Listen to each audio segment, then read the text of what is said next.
बिस्मिल्लाहिर्रहमानिर्रहीम। अस्सलाम वालेकुम। Welcome to shining stars academy. आज हम फ़िज़िक्स का unit number 1 physical quantities and measurements इसका ओवरव्यू लेंगे कि इस चैप्टर में आप लोगों ने क्या क्या स्टडी करना है, कौन कौन से टॉपिक्स हैं, कौन कौन से इंपॉर्टेंट टॉपिक्स हैं जिनसे ऑब्जेक्टिव शॉर्ट क्वेश्चंस या लॉन्ग क्वेश्चंस फेडरल बोर्ड के पेपर में आ सकते हैं। तो सबसे पहले इस चैप्टर में आप लोगों की फ़िज़िक्स की डेफिनेशन है। फ़िज़िक्स की डेफिनेशन आपको, जैसे हम कोई भी सब्जेक्ट स्टार्ट करते हैं, केमिस्ट्री है, फ़िज़िक्स है, बायो है, तो उसकी पहले हम डेफिनेशन स्टडी करते हैं, उसके बाद उससे रिलेटेड ब्रांच स्टडी करते हैं। तो फ़िज़िक्स ब्रांच ऑफ साइंस है जिसमें हम मैटर और एनर्जी स्टडी करते हैं। और मैटर और एनर्जी इस तरह से मैटर और एनर्जी को स्टडी करने के बाद उनका आपस में इंटरेक्शन देखते हैं कि वो एक दूसरे से किस तरह से इंटरेक्ट कर रही हैं, या फिर अगर मैटर है तो हम उसको एनर्जी में कैसे कन्वर्ट कर सकते हैं, एनर्जी है तो उससे एनर्जी है तो वो मैटर में कैसे स्टोर हुई है। ठीक है, ये सारा हम किस में स्टडी करते हैं, फ़िज़िक्स में स्टडी करते हैं। ये एक्सरसाइज के जो कॉम्प्रिहेंसिव क्वेश्चन है उसमें क्वेश्चन नंबर 1 का ये आप लोगों का आंसर भी बनता है, जिसमें उन्होंने डिफाइन फ़िज़िक्स पूछा है और ये पढ़ा। और दूसरे पार्ट में ये पूछा है कि what revolutionary role physics played in technology में फ़िज़िक्स क्या रेवोल्यूशनरी रोल प्ले करती है। तो ये उसका आंसर भी है आप लोगों का। फ़िज़िक्स और टेक्नोलॉजी एक दूसरे से क्लोजली रिलेटेड हैं। फ़िज़िक्स में बहुत सारे ऐसे प्रिंसिपल्स और लॉज जो हैं वो प्रपोज किए गए हैं जो टेक्नोलॉजी यूज़ करके हमारी डेली लाइफ में ऐसी चीज़ें बना रही है जो हमारी लाइफ को कंफर्टेबल कर रही है। Physics and technology are closely related. Physics concerned with the theoretical, where technology uses the theoretical knowledge of physics for the practical purposes. ठीक है, फिजिकल जस्ट कंसर्न करती है theoretical knowledge तक, कि वो हमें जस्ट थेरी की हद तक, एक स्टेटमेंट की हद तक कोई लॉ देती है, और जो टेक्नोलॉजी है वो उस फिज़िक्स की उस theoretical knowledge को यूज़ करके प्रैक्टिकल पर्पसेस में यूज़ करती है। there is some physical phenomenon behind every technology. Her technology के पीछे हम देखें तो वो कहीं ना कहीं उससे फिज़िक्स रिलेट कर रही होती है। एग्जांपल्स यहाँ पे कुछ लिखी गई हैं। फर्स्ट एग्जांपल अगर हम देखें तो इलेक्ट्रिक पावर जो इलेक्ट्रिसिटी हम यूज़ करते हैं घरों में, जब ये पावर कहाँ पे जनरेट होती है, पावर स्टेशंस में जनरेट होती है। और पावर स्टेशंस में इलेक्ट्रिसिटी को जनरेट करने के लिए जो फिज़िक्स का प्रिंसिपल यूज़ किया गया है वो है इलेक्ट्रोमैग्नेटिक इंडक्शन। तो इलेक्ट्रोमैग्नेटिक इंडक्शन जस्ट एक थ्योरेटिकल कॉन्सेप्ट था जो फिज़िक्स ने प्रपोज किया था, और टेक्नोलॉजी ने उसको यूज़ करके इलेक्ट्रिक पावर जनरेट कराई थी एट इलेक्ट्रिक पावर स्टेशंस।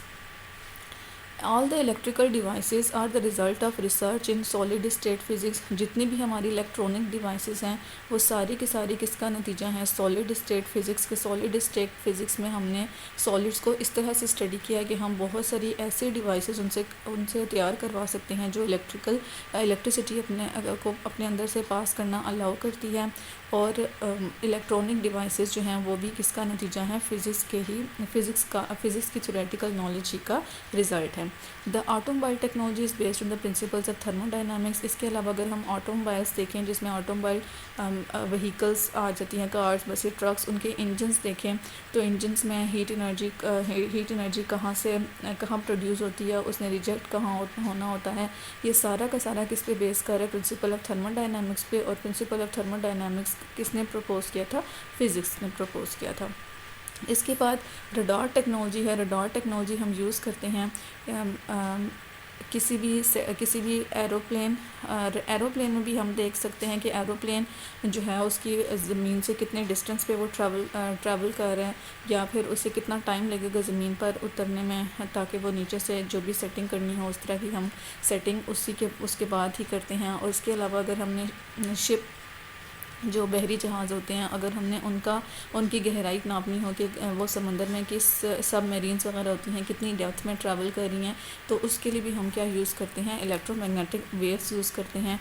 और इलेक्ट्रोमैग्नेटिक वेव्स को कौन सी प्रॉपर्टी इस रडार टेक्नोलॉजी में यूज़ होती है, उनकी रिफ्लेक्शन की, कि जब भी हम इलेक्ट्रोमैग्नेटिक वेव सेंड करते हैं तो वो हमारे टारगेट से बाउंस बैक होकर हमें वापस मिलती हैं, जिनको हम डिटेक्ट करते हैं और उससे डिस्टेंस कैलकुलेट करते हैं। ये हमारा रडार टेक्नोलॉजी में फ़िज़िक्स का यूज़ था।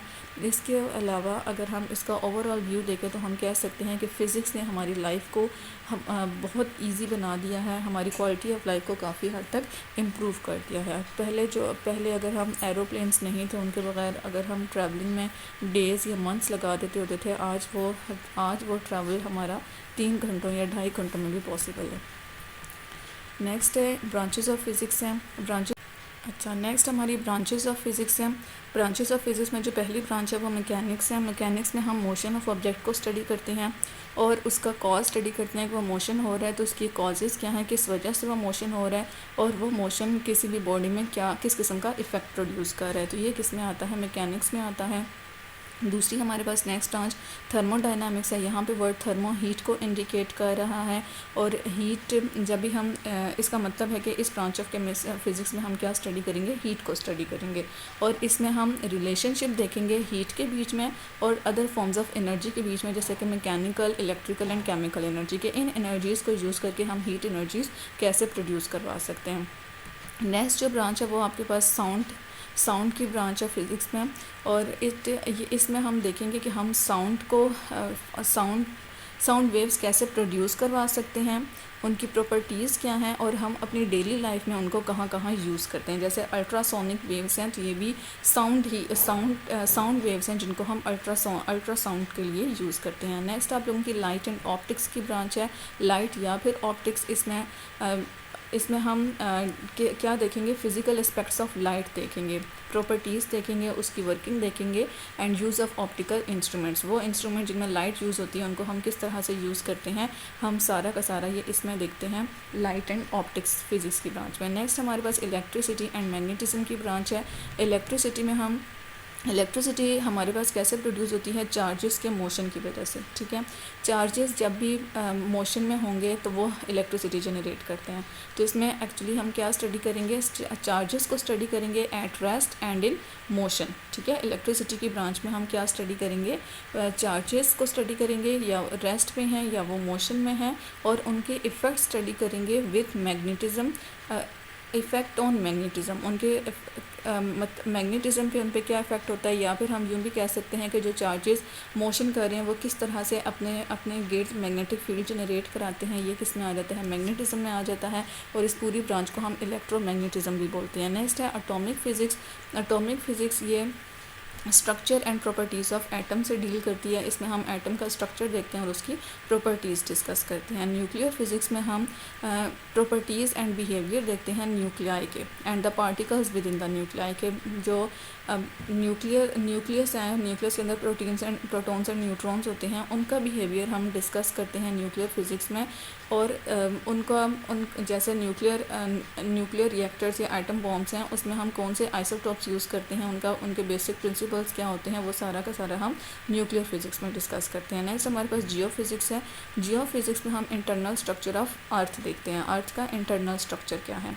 प्लाज्मा फ़िज़िक्स में हम जो fourth state of matter plasma है उसको स्टडी करते हैं, वो कैसे प्रोड्यूस होता है, उसकी क्या प्रॉपर्टीज़ हैं, ये फोर्थ स्टेट ऑफ मैटर भी कहलाती है। ठीक है, कैसे प्लाज्मा प्रोड्यूस होता है इसके लिए केमिस्ट्री में डिस्कस हो चुका है कि ये बहुत ज़्यादा हाई टेम्परेचर पे जब हम किसी भी स्टेट ऑफ मैटर को रखें तो उसमें आयनाइजेशन हो जाती है और इलेक्ट्रॉन्स का लॉस करने के बाद वो पॉजिटिव आयंस में कन्वर्ट हो जाते हैं। इस वजह से हम बोलते हैं कि जो प्लाज्मा है वो अपनी आयोनिक स्टेट में एग्जिस्ट करता है और इस वजह से ये इलेक्ट्रिसिटी का कंडक्टर भी है। और ये हम अर्थ पे हम इसे इतना टेम्परेचर प्रोवाइड नहीं कर पाते कि हम किसी भी स्टेट ऑफ मैटर को प्लाज्मा में कन्वर्ट कर सकें।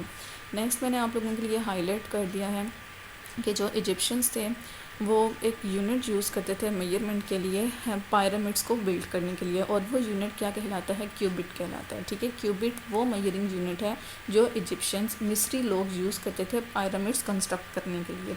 और अगर हम क्यूबिक को देखें कि क्यूबिक किसके इक्वल होता है, तो क्यूबिट इन्होंने बोला है ये हमारी एल्बो से लेकर टिप के बराबर, tip of your middle finger, हमारी मिडल फिंगर की टिप जो है वहाँ तक का ये डिस्टेंस होता है। और जब हम अपनी आर्म को स्ट्रेच करें तब हम ये डिस्टेंस मेजर कर सकते हैं, ठीक है। एल्बो से लेकर tip of your middle finger तक, ठीक है। क्यूबिट किसके इक्वल होता है? The length from elbow to the tip of your middle finger when your arm is stretched, ये कहलाता है क्यूबिट। और ये इजिप्शियंस यूज़ करते थे मेजरिंग यूनिट पिरामिड्स को बिल्ड करने के लिए। नेक्स्ट यहाँ से आप लोगों का ऊपर ब्रांचेस इंपॉर्टेंट थी, ब्रांचेस पूछ लेते हैं अक्सर ऑब्जेक्टिव में। डेफिनेशन पार्ट्स में अगर डेफिनेशन बनी हो तो एक पार्ट अगर ब्रांच का आ जाए तो दो कोई और डेफिनेशंस किसी और चैप्टर से भी पूछ सकते हैं। तो इस तरह से ब्रांचेस इसलिए इंपॉर्टेंट थी। आप लोगों के पास नॉन फिज़िकल क्वांटिटीज़ और फिज़िकल क्वांटिटीज़ का टॉपिक है, इससे भी आप लोगों को थोड़ी बहुत नो हाउ होगी। नॉन फिज़िकल क्वांटिटीज़ वो क्वांटिटीज़ होती हैं जिनको हम मेजर नहीं कर सकते, ठीक है। इसका ऑपोजिट फिज़िकल क्वांटिटीज़ हैं। फिज़िकल क्वांटिटीज़ वो क्वांटिटीज़ हैं जिनको हम मेजर कर सकते हैं। नॉन फिज़िकल क्वांटिटीज़ की अगर हम एग्जांपल देखें तो इसमें हमारे पास टेस्ट, फीलिंग एंड कलर्स, मतलब हम नहीं बता सकते कि कितने किलो टेस्ट है या फीलिंग्स हमें कितने आ रही हैं,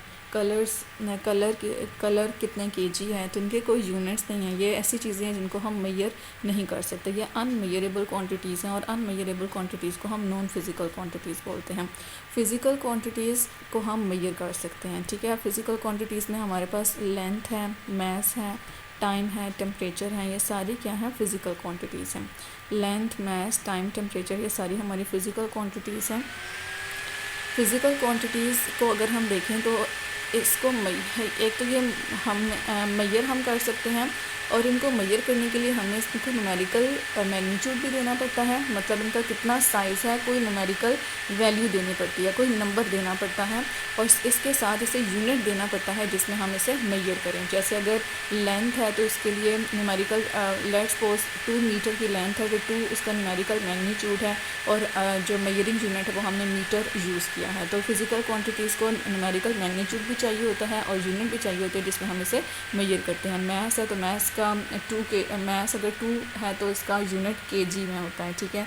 टाइम है तो टाइम का यूनिट सेकंड होता है, और अगर 2 सेकंड्स की बात करें तो 2 इसका न्यूमेरिकल मैग्नीट्यूड है और सेकंड इसका यूनिट है। टेम्परेचर का यूनिट केल्विन होता है, ठीक है। तो ये आप लोगों की नॉन फिज़िकल और फिज़िकल क्वांटिटीज़ थी। अगर फिज़िकल क्वांटिटीज़ का हमने कहा है कि ये हम मेजर कर सकते हैं, तो उस बेस पे फ़िज़िकल क्वांटिटीज़ भी हमारी 2 तरह की होती हैं, बेस फिज़िकल क्वांटिटीज़ और derived physical quantities. Base physical quantities वो फिज़िकल क्वांटिटीज़ हैं जो सिंपलेस्ट हैं, ठीक है। ये वो सिंपलेस्ट फिज़िकल क्वांटिटीज़ हैं जिनसे हम दूसरी सारी क्वांटिटीज़ को डिराइव कर सकते हैं, ठीक है। बेस फिज़िकल क्वांटिटीज़ क्या हैं? The simplest form of physical quantities from which all other physical quantities are derived, ठीक है। ये सिंपलेस्ट फिज़िकल क्वांटिटीज़ हैं जिनसे हम दूसरी सारी फिज़िकल क्वांटिटीज़ डिराइव कर सकते हैं। इनको हम क्या, इन सिंपलेस्ट फिज़िकल क्वांटिटीज़ को हम क्या बोलते हैं? बेस फिज़िकल क्वांटिटीज़ बोलते हैं। और बेस फिज़िकल क्वांटिटीज़ हमारे पास 7 है इन नंबर, ठीक है। ये आगे मैंने टेबल भी इसके लिए बनाया हुआ है, वहाँ से आपको ये 7 क्वांटिटीज़ मिल जाएंगी। लेंथ, मास, टाइम, टेम्परेचर, इसके अलावा अमाउंट ऑफ द सब्सटेंस है, लाइट इंटेंसिटी है, ये सारी क्या हैं? बेस फिज़िकल क्वांटिटीज़ हैं। डिराइव्ड फिज़िकल क्वांटिटीज़ वो फिज़िकल क्वांटिटीज़ हैं that are obtained by multi, अभी हमने ऊपर बोला कि बेस फिज़िकल क्वांटिटीज़ क्या हैं? सिंपलेस्ट क्वांटिटीज़ हैं जिनसे हम दूसरी सारी फिज़िकल क्वांटिटीज़ डिराइव कराते हैं। तो वो फिज़िकल क्वांटिटीज़ जो हम बेस क्वांटिटीज़ से डिराइव करवाते हैं वो क्या कहलाती हैं? Derived physical quantities. और ये बेस फिज़िकल क्वांटिटीज़ हमारे पास कैसे आती हैं? बाय मल्टीप्लाइंग और डिवाइडिंग, मल्टीप्लाइंग या डिवाइडिंग, एडिंग, इनसे हमारे पास क्या आती हैं? ये बेस फिज़िकल क्वांटिटीज़ आती हैं, और डिराइव्ड फिज़िकल क्वांटिटीज़ आती हैं। डिराइव्ड फिज़िकल क्वांटिटीज़ में एरिया है, एरिया किस बेस क्वांटिटी से डिराइव हो रहा है? लेंथ से डिराइव हो रहा है, length multiply by length area. Volume भी किस बेस फिज़िकल क्वांटिटी से डिराइव हो रहा है? लेंथ से डिराइव हो रहा है। स्पीड को अगर हम देखें तो इसमें दो बेस क्वांटिटीज़ इन्वॉल्व हैं। कौन कौन सी बेस क्वांटिटीज़ इन्वॉल्व हैं? वेलोसिटी, लेंथ और टाइम इन्वॉल्व है। एक्सेलरेशन में देखें तो इसमें भी हमारे पास लेंथ और टाइम बेस क्वांटिटीज़ इन्वॉल्व हैं। तो डिराइव्ड फिज़िकल क्वांटिटीज़ हमें कहाँ से मिलती हैं? बेस फिज़िकल क्वांटिटीज़ को डिवाइड या मल्टीप्लाई करने से हमारे पास आती हैं। नेक्स्ट आप लोगों के base units and derived units हैं। वो जो हमने फ़िज़िकल क्वांटिटीज़ जो हमने कंफर्म कर दी हैं कि ये 7 हमारे पास बेस फ़िज़िकल क्वांटिटीज़ हैं जिनसे हम दूसरी सारी क्वांटिटीज़ डिराइव करवा सकती हैं। उन बेस क्वांटिटीज़ के यूनिट्स को, बेस फ़िज़िकल क्वांटिटीज़ के यूनिट्स को हम क्या बोलते हैं? बेस यूनिट्स बोलते हैं। सिस्टम इंटरनेशनल में 7 फ़िज़िकल क्वांटिटीज़ हैं जिनको हमने बेस के तौर पर चूज़ किया हुआ है और उनके यूनिट्स को हमने डिफ़ाइंड कर दिया है कि इनके यूनिट्स हमारे पास स्टैंडर्ड हैं, वो फिक्स हैं, और उन यूनिट्स को हम क्या बोलते हैं? बेस यूनिट्स बोलते हैं। नीचे बेस क्वांटिटीज़, उनके सिंबल्स और बेस यूनिट्स और उनके सिंबल साथ में इस टेबल में मेंशन है। बेस फिज़िकल क्वांटिटी अगर हम देखें तो लेंथ, उसका यूनिट एल होता है। बेस यूनिट लेंथ का मीटर है और इसको रिप्रेजेंट हम स्मॉल एम से करते हैं। मैस है नेक्स्ट। मैस को सिंबल स्मॉल एम से डिनोट करते हैं और इसका यूनिट किलोग्राम होता है जिसको हम केजी से रिप्रेजेंट करते हैं। ठीक है, इनके यूनिट्स को, जैसे मीटर को हमने स्मॉल एम से रिप्रेजेंट किया है, इनके यूनिट्स जो हैं स्मॉल एम से, स्मॉल एम हम मीटर की रिप्रेजेंटेशन के लिए यूज़ कर रहे हैं, सिंबॉलिक रिप्रेजेंटेशन के लिए, और स्मॉल एम क्वांटिटी में देखें तो हम मैस को रिप्रेजेंट कर रहे हैं। तो ये आप लोगों ने मिक्स नहीं करना, बेस यूनिट्स और बेस क्वांटिटीज़ की जो सिंबल्स हैं उनमें फ़र्क रखना है। टाइम को हम स्मॉल टी से रिप्रेजेंट करते हैं और इसके यूनिट सेकंड होते हैं, बेस यूनिट, और इसको रिप्रेजेंट एस से करते हैं। इलेक्ट्रिक करंट को आई से डिनोट करते हैं और इसके यूनिट एम्पियर जो कैपिटल ए से डिनोट होते हैं। अच्छा, वो यूनिट्स, वैसे हम जो यूनिट्स के सिंबल्स हैं वो हमेशा हम स्मॉल लेटर्स में लेते हैं, लेकिन वो वाले सिंबल्स जो किसी पर्सन की नेम के बाद दिया जाए, जैसे एम्पियर एक फिजिक्स था और उसकी बेस पे इसने करंट का यूनिट डिराइव किया था, तो उसके नाम के बाद हमने इसका यूनिट का नाम एम्पियर रख दिया था। तो इस तरह के जो यूनिट होते हैं उनके सिंबल्स के लिए हम कैपिटल लेटर्स यूज़ करते हैं। एम्पियर के लिए हम कैपिटल ए लेंगे। टेम्परेचर का सिंबल कैपिटल टी है, इसके बेस यूनिट केल्विन है और इसको हम कैपिटल के से रिप्रेजेंट करते हैं। अमाउंट ऑफ सब्सटेंस को हम एन से रिप्रेजेंट करते हैं और इसके यूनिट्स क्या होते हैं? मोल, और इसका जो बेस यूनिट है वो MOL है। लाइट इंटेंसिटी को आई नॉट से डिनोट करते हैं और इसका यूनिट कैंडेला है और कैंडेला का सिंबल CD है। ये आप लोगों का ऑब्जेक्टिव के लिए, क्योंकि तो बहुत ज़्यादा डिफरेंट है, तो ऑब्जेक्टिव में इसका पूछा जा सकता है कि लाइट इंटेंसिटी का यूनिट क्या है, या जो लाइट इंटेंसिटी का यूनिट है उसका सिंबल क्या है। This was all about base units. Base units वो फ़िज़िकल क्वांटिटीज़, वो 7 फ़िज़िकल क्वांटिटीज़ जिनको हमने एक्सेप्ट कर लिया है कि उनसे हम दूसरी सारी क्वांटिटीज़ को डिराइव करवा सकते हैं, उनके यूनिट्स हमने डिफाइंड कर दिए हैं और उन यूनिट्स को हम क्या बोलते हैं? Base units. फिर नीचे ये टेबल में हमने बेस क्वांटिटी और बेस यूनिट्स पढ़े और उनके साथ में मैंने सिम्बल्स भी आप लोगों के सामने मैंशन किए हैं। नेक्स्ट है डिराइव्ड यूनिट्स। डिराइव्ड यूनिट्स वो यूनिट्स हैं जो हम बेस यूनिट से डिराइव करते हैं। ठीक है, the units of derived quantities are obtained by multiplying और डिवाइडिंग बेस यूनिट्स। ठीक है, डिराइव्ड क्वांटिटीज़ के जो यूनिट्स हैं वो बेस यूनिट्स को मल्टीप्लाई या डिवाइड करने से आते हैं। जैसे बेस क्वांटिटीज़ को मल्टीप्लाई और डिवाइड करने से डिराइव्ड क्वांटिटीज़ आती हैं, इसी तरह बेस यूनिट्स को मल्टीप्लाई और डिवाइड करने से हमारे पास डिराइव्ड यूनिट्स आते हैं। इन यूनिट्स को हम क्या बोलते हैं? डिराइव्ड यूनिट्स बोलते हैं। और कुछ यूनिट्स जो हैं वो आप लोगों को यहाँ पे मैंने डिराइव करके बताए हैं। जैसे यूनिट ऑफ एरिया देखें तो unit of area m multiply by m है और ये क्या बनता है? m square. ये बनता है m स्क्वायर। और base unit of length is used. यहाँ पे लेंथ का हमने बेस यूनिट यूज़ किया है, उसका लेंथ का बेस यूनिट क्या होता है? मीटर। यहाँ पे हम बेस यूनिट किसका यूज़ कर रहे हैं? लेंथ का, और उसको मल्टीप्लाई करके हमारे पास एरिया के यूनिट्स आते हैं। अगर यूनिट ऑफ वेलोसिटी देखें तो यूनिट ऑफ वेलोसिटी में ऊपर हम डिस्प्लेसमेंट लेते हैं, नीचे हम टाइम लेते हैं। ठीक है, डिस्प्लेसमेंट पर यूनिट टाइम। तो इसके यूनिट क्या बनते हैं? डिस्प्लेसमेंट डिस्टेंस है, डिस्टेंस के लिए हम लेंथ के यूनिट यूज़ करते हैं, वो हमारे पास क्या है? मीटर। और टाइम के लिए सेकंड एस के यूनिट यूज़ करते हैं। तो यहाँ पे जो वेलोसिटी है उसके हमने यूनिट डिराइव किए हैं बेस क्वांटिटीज़ को, बेस यूनिट्स को यूज़ करके। और बेस यूनिट्स हमने यहाँ पे कौन से यूज़ किए हैं? Length and time. ये बुक में आप लोगों के सिंपल सी बताए हैं कि हम कौन सी बेस क्वांटिटीज़ को यूज़ करके एरिया के यूनिट्स निकाल रहे हैं, कौन सी बेस यूनिट्स को यूज़ करके वेलोसिटी के यूनिट्स निकाल रहे हैं। लेकिन पेपर में आप लोगों से कॉम्प्लेक्स भी पूछे जाते हैं, वो हम आगे भी डिस्कस करेंगे। यहाँ पे कुछ डिराइव्ड क्वांटिटीज़ हैं जिनके सिंबल्स भी उनके साथ मेंशन है और उनके यूनिट्स भी। एरिया के यूनिट स्क्वायर मीटर है, मीटर स्क्वायर, जो length multiply by length, area के यूनिट लेंथ के बेस यूनिट को यूज़ करके निकलते हैं। वॉल्यूम क्यूबिक मीटर है, length multiply length M multiply M meter cube इसका यूनिट बनता है। और स्पीड या वेलोसिटी दोनों के यूनिट सेम होते हैं जो कि मीटर पर सेकंड है। ठीक है, मीटर पर सेकंड को हम इस तरह भी लिखते हैं, और जब एस को हम न्यूमरेटर में लेकर जाते हैं तो उसकी पावर क्या हो जाती है, नेगेटिव। अगर नीचे पॉजिटिव है तो वो न्यूमरेटर में जाके वो नेगेटिव हो जाएगी, तो ये ms-1 भी हो सकता है। एक्सेलरेशन के यूनिट मीटर पर सेकंड स्क्वायर होते हैं, ms-2। और एक्सेलरेशन का formula velocity divided by time है, वेलोसिटी पर यूनिट टाइम, वेलोसिटी के unit ms-1 divided by time के यूनिट सेकंड्स, तो सेकंड्स को ऊपर लेकर जाएंगे तो ms-2। डेंसिटी के यूनिट होते हैं किलोग्राम पर क्यूबिक मीटर। फोर्स है न्यूटन। इसके फिजिस्ट के बाद इसका नाम न्यूटन रखा गया था, लेकिन ऐसा यूनिट इसके केजी मीटर पर सेकंड स्क्वायर हैं। प्रेशर के unit pascal after the name of person and, और ऐसा यूनिट इसके क्या हैं, केजी पर मीटर पर सेकंड। और एनर्जी के यूनिट होते हैं जाउल, और after the name of the person but इसके ऐसा यूनिट केजी मीटर स्क्वायर पर सेकंड स्क्वायर है। अभी हम इसमें कुछ के यूनिट्स देखते हैं कि वो हमारे पास कैसे डिराइव हुए हैं। फोर्स का यूनिट अगर हम देखें तो फोर्स के यूनिट इन्होंने न्यूटन बोला है, तो 1 न्यूटन केजी मीटर पर सेकंड स्क्वायर के इक्वल कैसे है, ये यहाँ पे मैंने साथ में मेंशन किया है। एफ का फार्मूला क्या होता है, ma, मास मल्टीप्लाई एक्सेलरेशन। मास के यूनिट केजी, एक्सेलरेशन के यूनिट मीटर पर सेकंड स्क्वायर। तो इस तरह से 1 न्यूटन किसके हैं, केजी मीटर पर सेकंड स्क्वायर।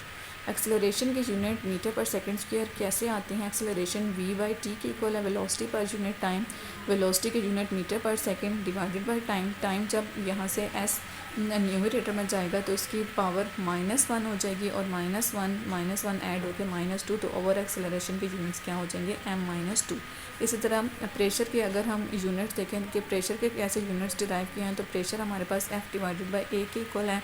F की वैल्यू, F का फार्मूला ma है डिवाइडेड बाय एरिया। एरिया के यूनिट्स हैं मीटर स्क्वायर, और ma के यूनिट्स हम यहाँ पे डिराइव कर चुके हैं, केजी मीटर पर सेकंड स्क्वायर।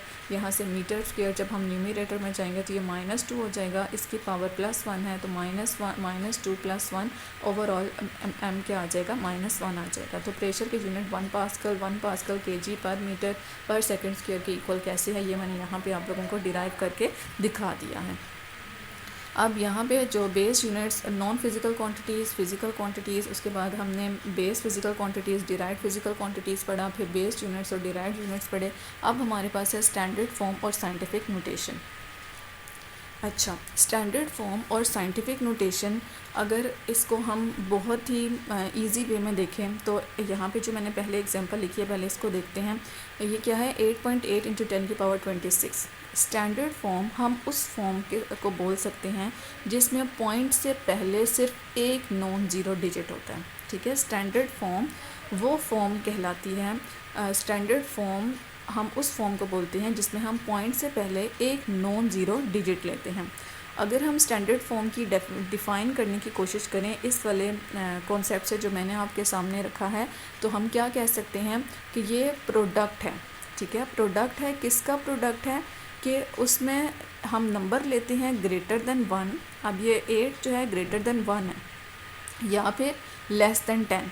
ठीक है, प्रोडक्ट हम 2 नंबर्स का लेते हैं जिसमें एक नंबर ग्रेटर देन 1 होता है या लेस देन 10 होता है। 8.8 लेस देन 10 भी है, ग्रेटर देन 1 भी है। ठीक है, और साथ में हम क्या लेते हैं, पावर ऑफ 10, जिसको हम क्या बोलते हैं, एक्सपोनेंट बोलते हैं। समझ आया, ये क्या है, स्टैंडर्ड फॉर्म या साइंटिफिक नोटेशन एक ऐसे नंबर को रिप्रेजेंट करती है जिसमें हम प्रोडक्ट की फॉर्म में वो नंबर लिखते हैं, और वो number greater than 1 and less than 10 होता है, और किसके साथ हम मल्टीप्लाई करते हैं, पावर ऑफ 10 के साथ। ठीक है, और इसकी पावर क्या कहलाती है, एक्सपोनेंट कहलाती है। ठीक है, अब इसकी डेफिनेशन देखें, it represent a number as the product of a number.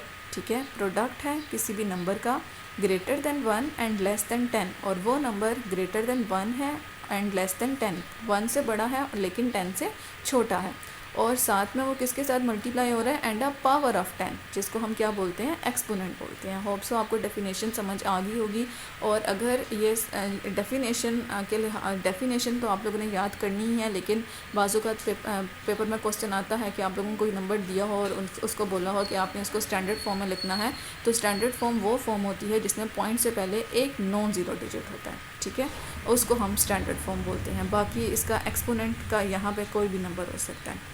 अब हमारे पास नंबर है, नंबर में यहाँ पे इन्होंने जो ग्रेटर देन 1 और लेस देन 10 जो नंबर यूज़ किया है उसको उन्होंने क्या बोला है, मेंटीसा। तो जो भी हम नंबर लिखेंगे स्टैंडर्ड फॉर्म में, पहले उसका मेंटीसा आएगा जो ग्रेटर देन 1 और लेस देन 10 होगा, और मल्टीप्लाई पावर और उसका एक्सपोनेंट 10 की पावर, जिसको हम क्या बोलेंगे, एक्सपोनेंट बोलेंगे। ये हम नंबर को रिप्रेजेंट करने का तरीका है। अगर हम इसमें देखें तो 8.8 मेंटीसा है, 10 की पावर जो 26 है, ये इसका क्या है, एक्सपोनेंट है। ये हमने स्टैंडर्ड फॉर्म और साइंटिफिक नोटेशन लिखने का तरीका सीखा है। नीड ऑफ स्टैंडर्ड फॉर्म हमें क्यों चाहिए होती है, हमारे पास बाज़ात इतनी बड़ी बड़ी वैल्यूज़ या बहुत छोटी वैल्यूज़ आती हैं जिनके लिए हम इतने सारे ज़ीरोज़ ऐड करने पड़ते हैं, तो उन ज़ीरोज़ को ईज़िली हम मेंशन कर सकते हैं। तो उन इतने बड़े नंबर्स या उन बहुत छोटे नंबर्स को हम किसकी फॉर्म में इजीली रिप्रेजेंट कर सकते हैं, साइंटिफिक नोटेशन की फॉर्म में। एग्जांपल के तौर पर अगर हम देखें तो एग्जांपल में उन्होंने विड्थ ऑफ यूनिवर्स लिखा है। विड्थ ऑफ यूनिवर्स में यहाँ पे अगर हम देखें तो अगर यहाँ 8.8 इंटू 10 की पावर 26 ये हमने स्टैंडर्ड फॉर्म में लिखा है, लेकिन अगर हम इसे नॉर्मल फॉर्म में लिखें तो इसमें ये जो पॉइंट को हटा देंगे और 8 के आगे आप लोगों के 25 ज़ीरोज़ आएंगे। तो इतने ज़ीरोज़ लिखना बहुत ज़्यादा डिफ़िकल्ट है और हमारे लिए हम कन्फ्यूजन भी क्रिएट कर सकता है। इस वजह से हम उसकी जो यूनिवर्स की विड्थ है हम इसको स्टैंडर्ड फॉर्म या साइंटिफिक नोटेशन में लिखेंगे, जो हमारे लिए एक ईजी मेथड है बहुत ज़्यादा बड़े और स्मॉल नंबर्स को लिखने का। तो यूनिवर्स की विड्थ कितनी है, 8.8 इंटू 10 की पावर 26 मीटर। ये एक एग्जांपल हो गई। दूसरी एग्जांपल है मास ऑफ अर्थ को हम कैसे लिख सकते हैं, 5.98 इंटू 10 की पावर 24 kg। अब यहाँ पे ये इजीली हमने एक्सप्रेस कर दिया इसको स्टैंडर्ड फॉर्म या साइंटिफिक नोटेशन में। अदरवाइज़ हमें इसके साथ आगे कितने ज़ीरोज़ ऐड करने पड़ते हैं, 22 ज़ीरोज़ ऐड करने पड़ते हैं। Diameter of hydrogen nucleus can be written as 1.7 into 10 की पावर -15 मीटर्स। और ये बहुत ज़्यादा छोटी वैल्यू है। अगर हम इसको दूसरी होल फॉर्म में लिखना चाहिए, डेसिमल फॉर्म में लिखना चाहिए, तो उसके लिए हमें यहाँ पे पॉइंट से पहले 1 से पहले 14 ज़ीरोज़ ऐड करने पड़ते हैं। तो ये वो वाला लिखना हमारे लिए काफ़ी कॉम्प्लेक्स हो जाता है। इस वजह से हम इजी वे यूज़ करते हैं जो साइंटिफिक नोटेशन या स्टैंडर्ड फॉर्म है। अब सन और अर्थ के बीच का डिस्टेंस है जिसको हम रिप्रेजेंट कर सकते हैं इन साइंटिफिक नोटेशन 1.9953 इंटू 10 की पावर 11 मीटर्स। प्रोटॉन का डायमीटर देखें तो 1.7 इंटू 10 की पावर -15 मीटर्स। ये आप लोगों का एग्जांपल्स थी और इसमें जो एक्सरसाइज का क्वेश्चन है उसमें आप लोगों को ये लिखा क्वेश्चन उसका आंसर भी बनता है कि स्टैंडर्ड फॉर्म या साइंटिफिक नोटेशन क्या है, हमें उसकी ज़रूरत क्यों पड़ती है, और आप लोगों ने कोई सी 5 एग्जांपल्स देनी है स्टैंडर्ड फॉर्म लिखने की। तो ये आप लोगों का क्वेश्चन एक्सरसाइज का क्लियर हो गया। नेक्स्ट आप लोगों का प्रीफिक्सेस है। अच्छा, प्रीफिक्सेस क्या होते हैं कि बाज़ औक़ात ऐसा होता है कि हम जब स्टैंडर्ड फॉर्म में या साइंटिफिक नोटेशन में कोई नंबर लिख रहे होते हैं तो उसमें हमारे पास कोई जो 10 की पावर है वो ऐसी आ जाती है जिसको हम एक प्रॉपर नेम दे सकते हैं, ठीक है। और जब हम किसी भी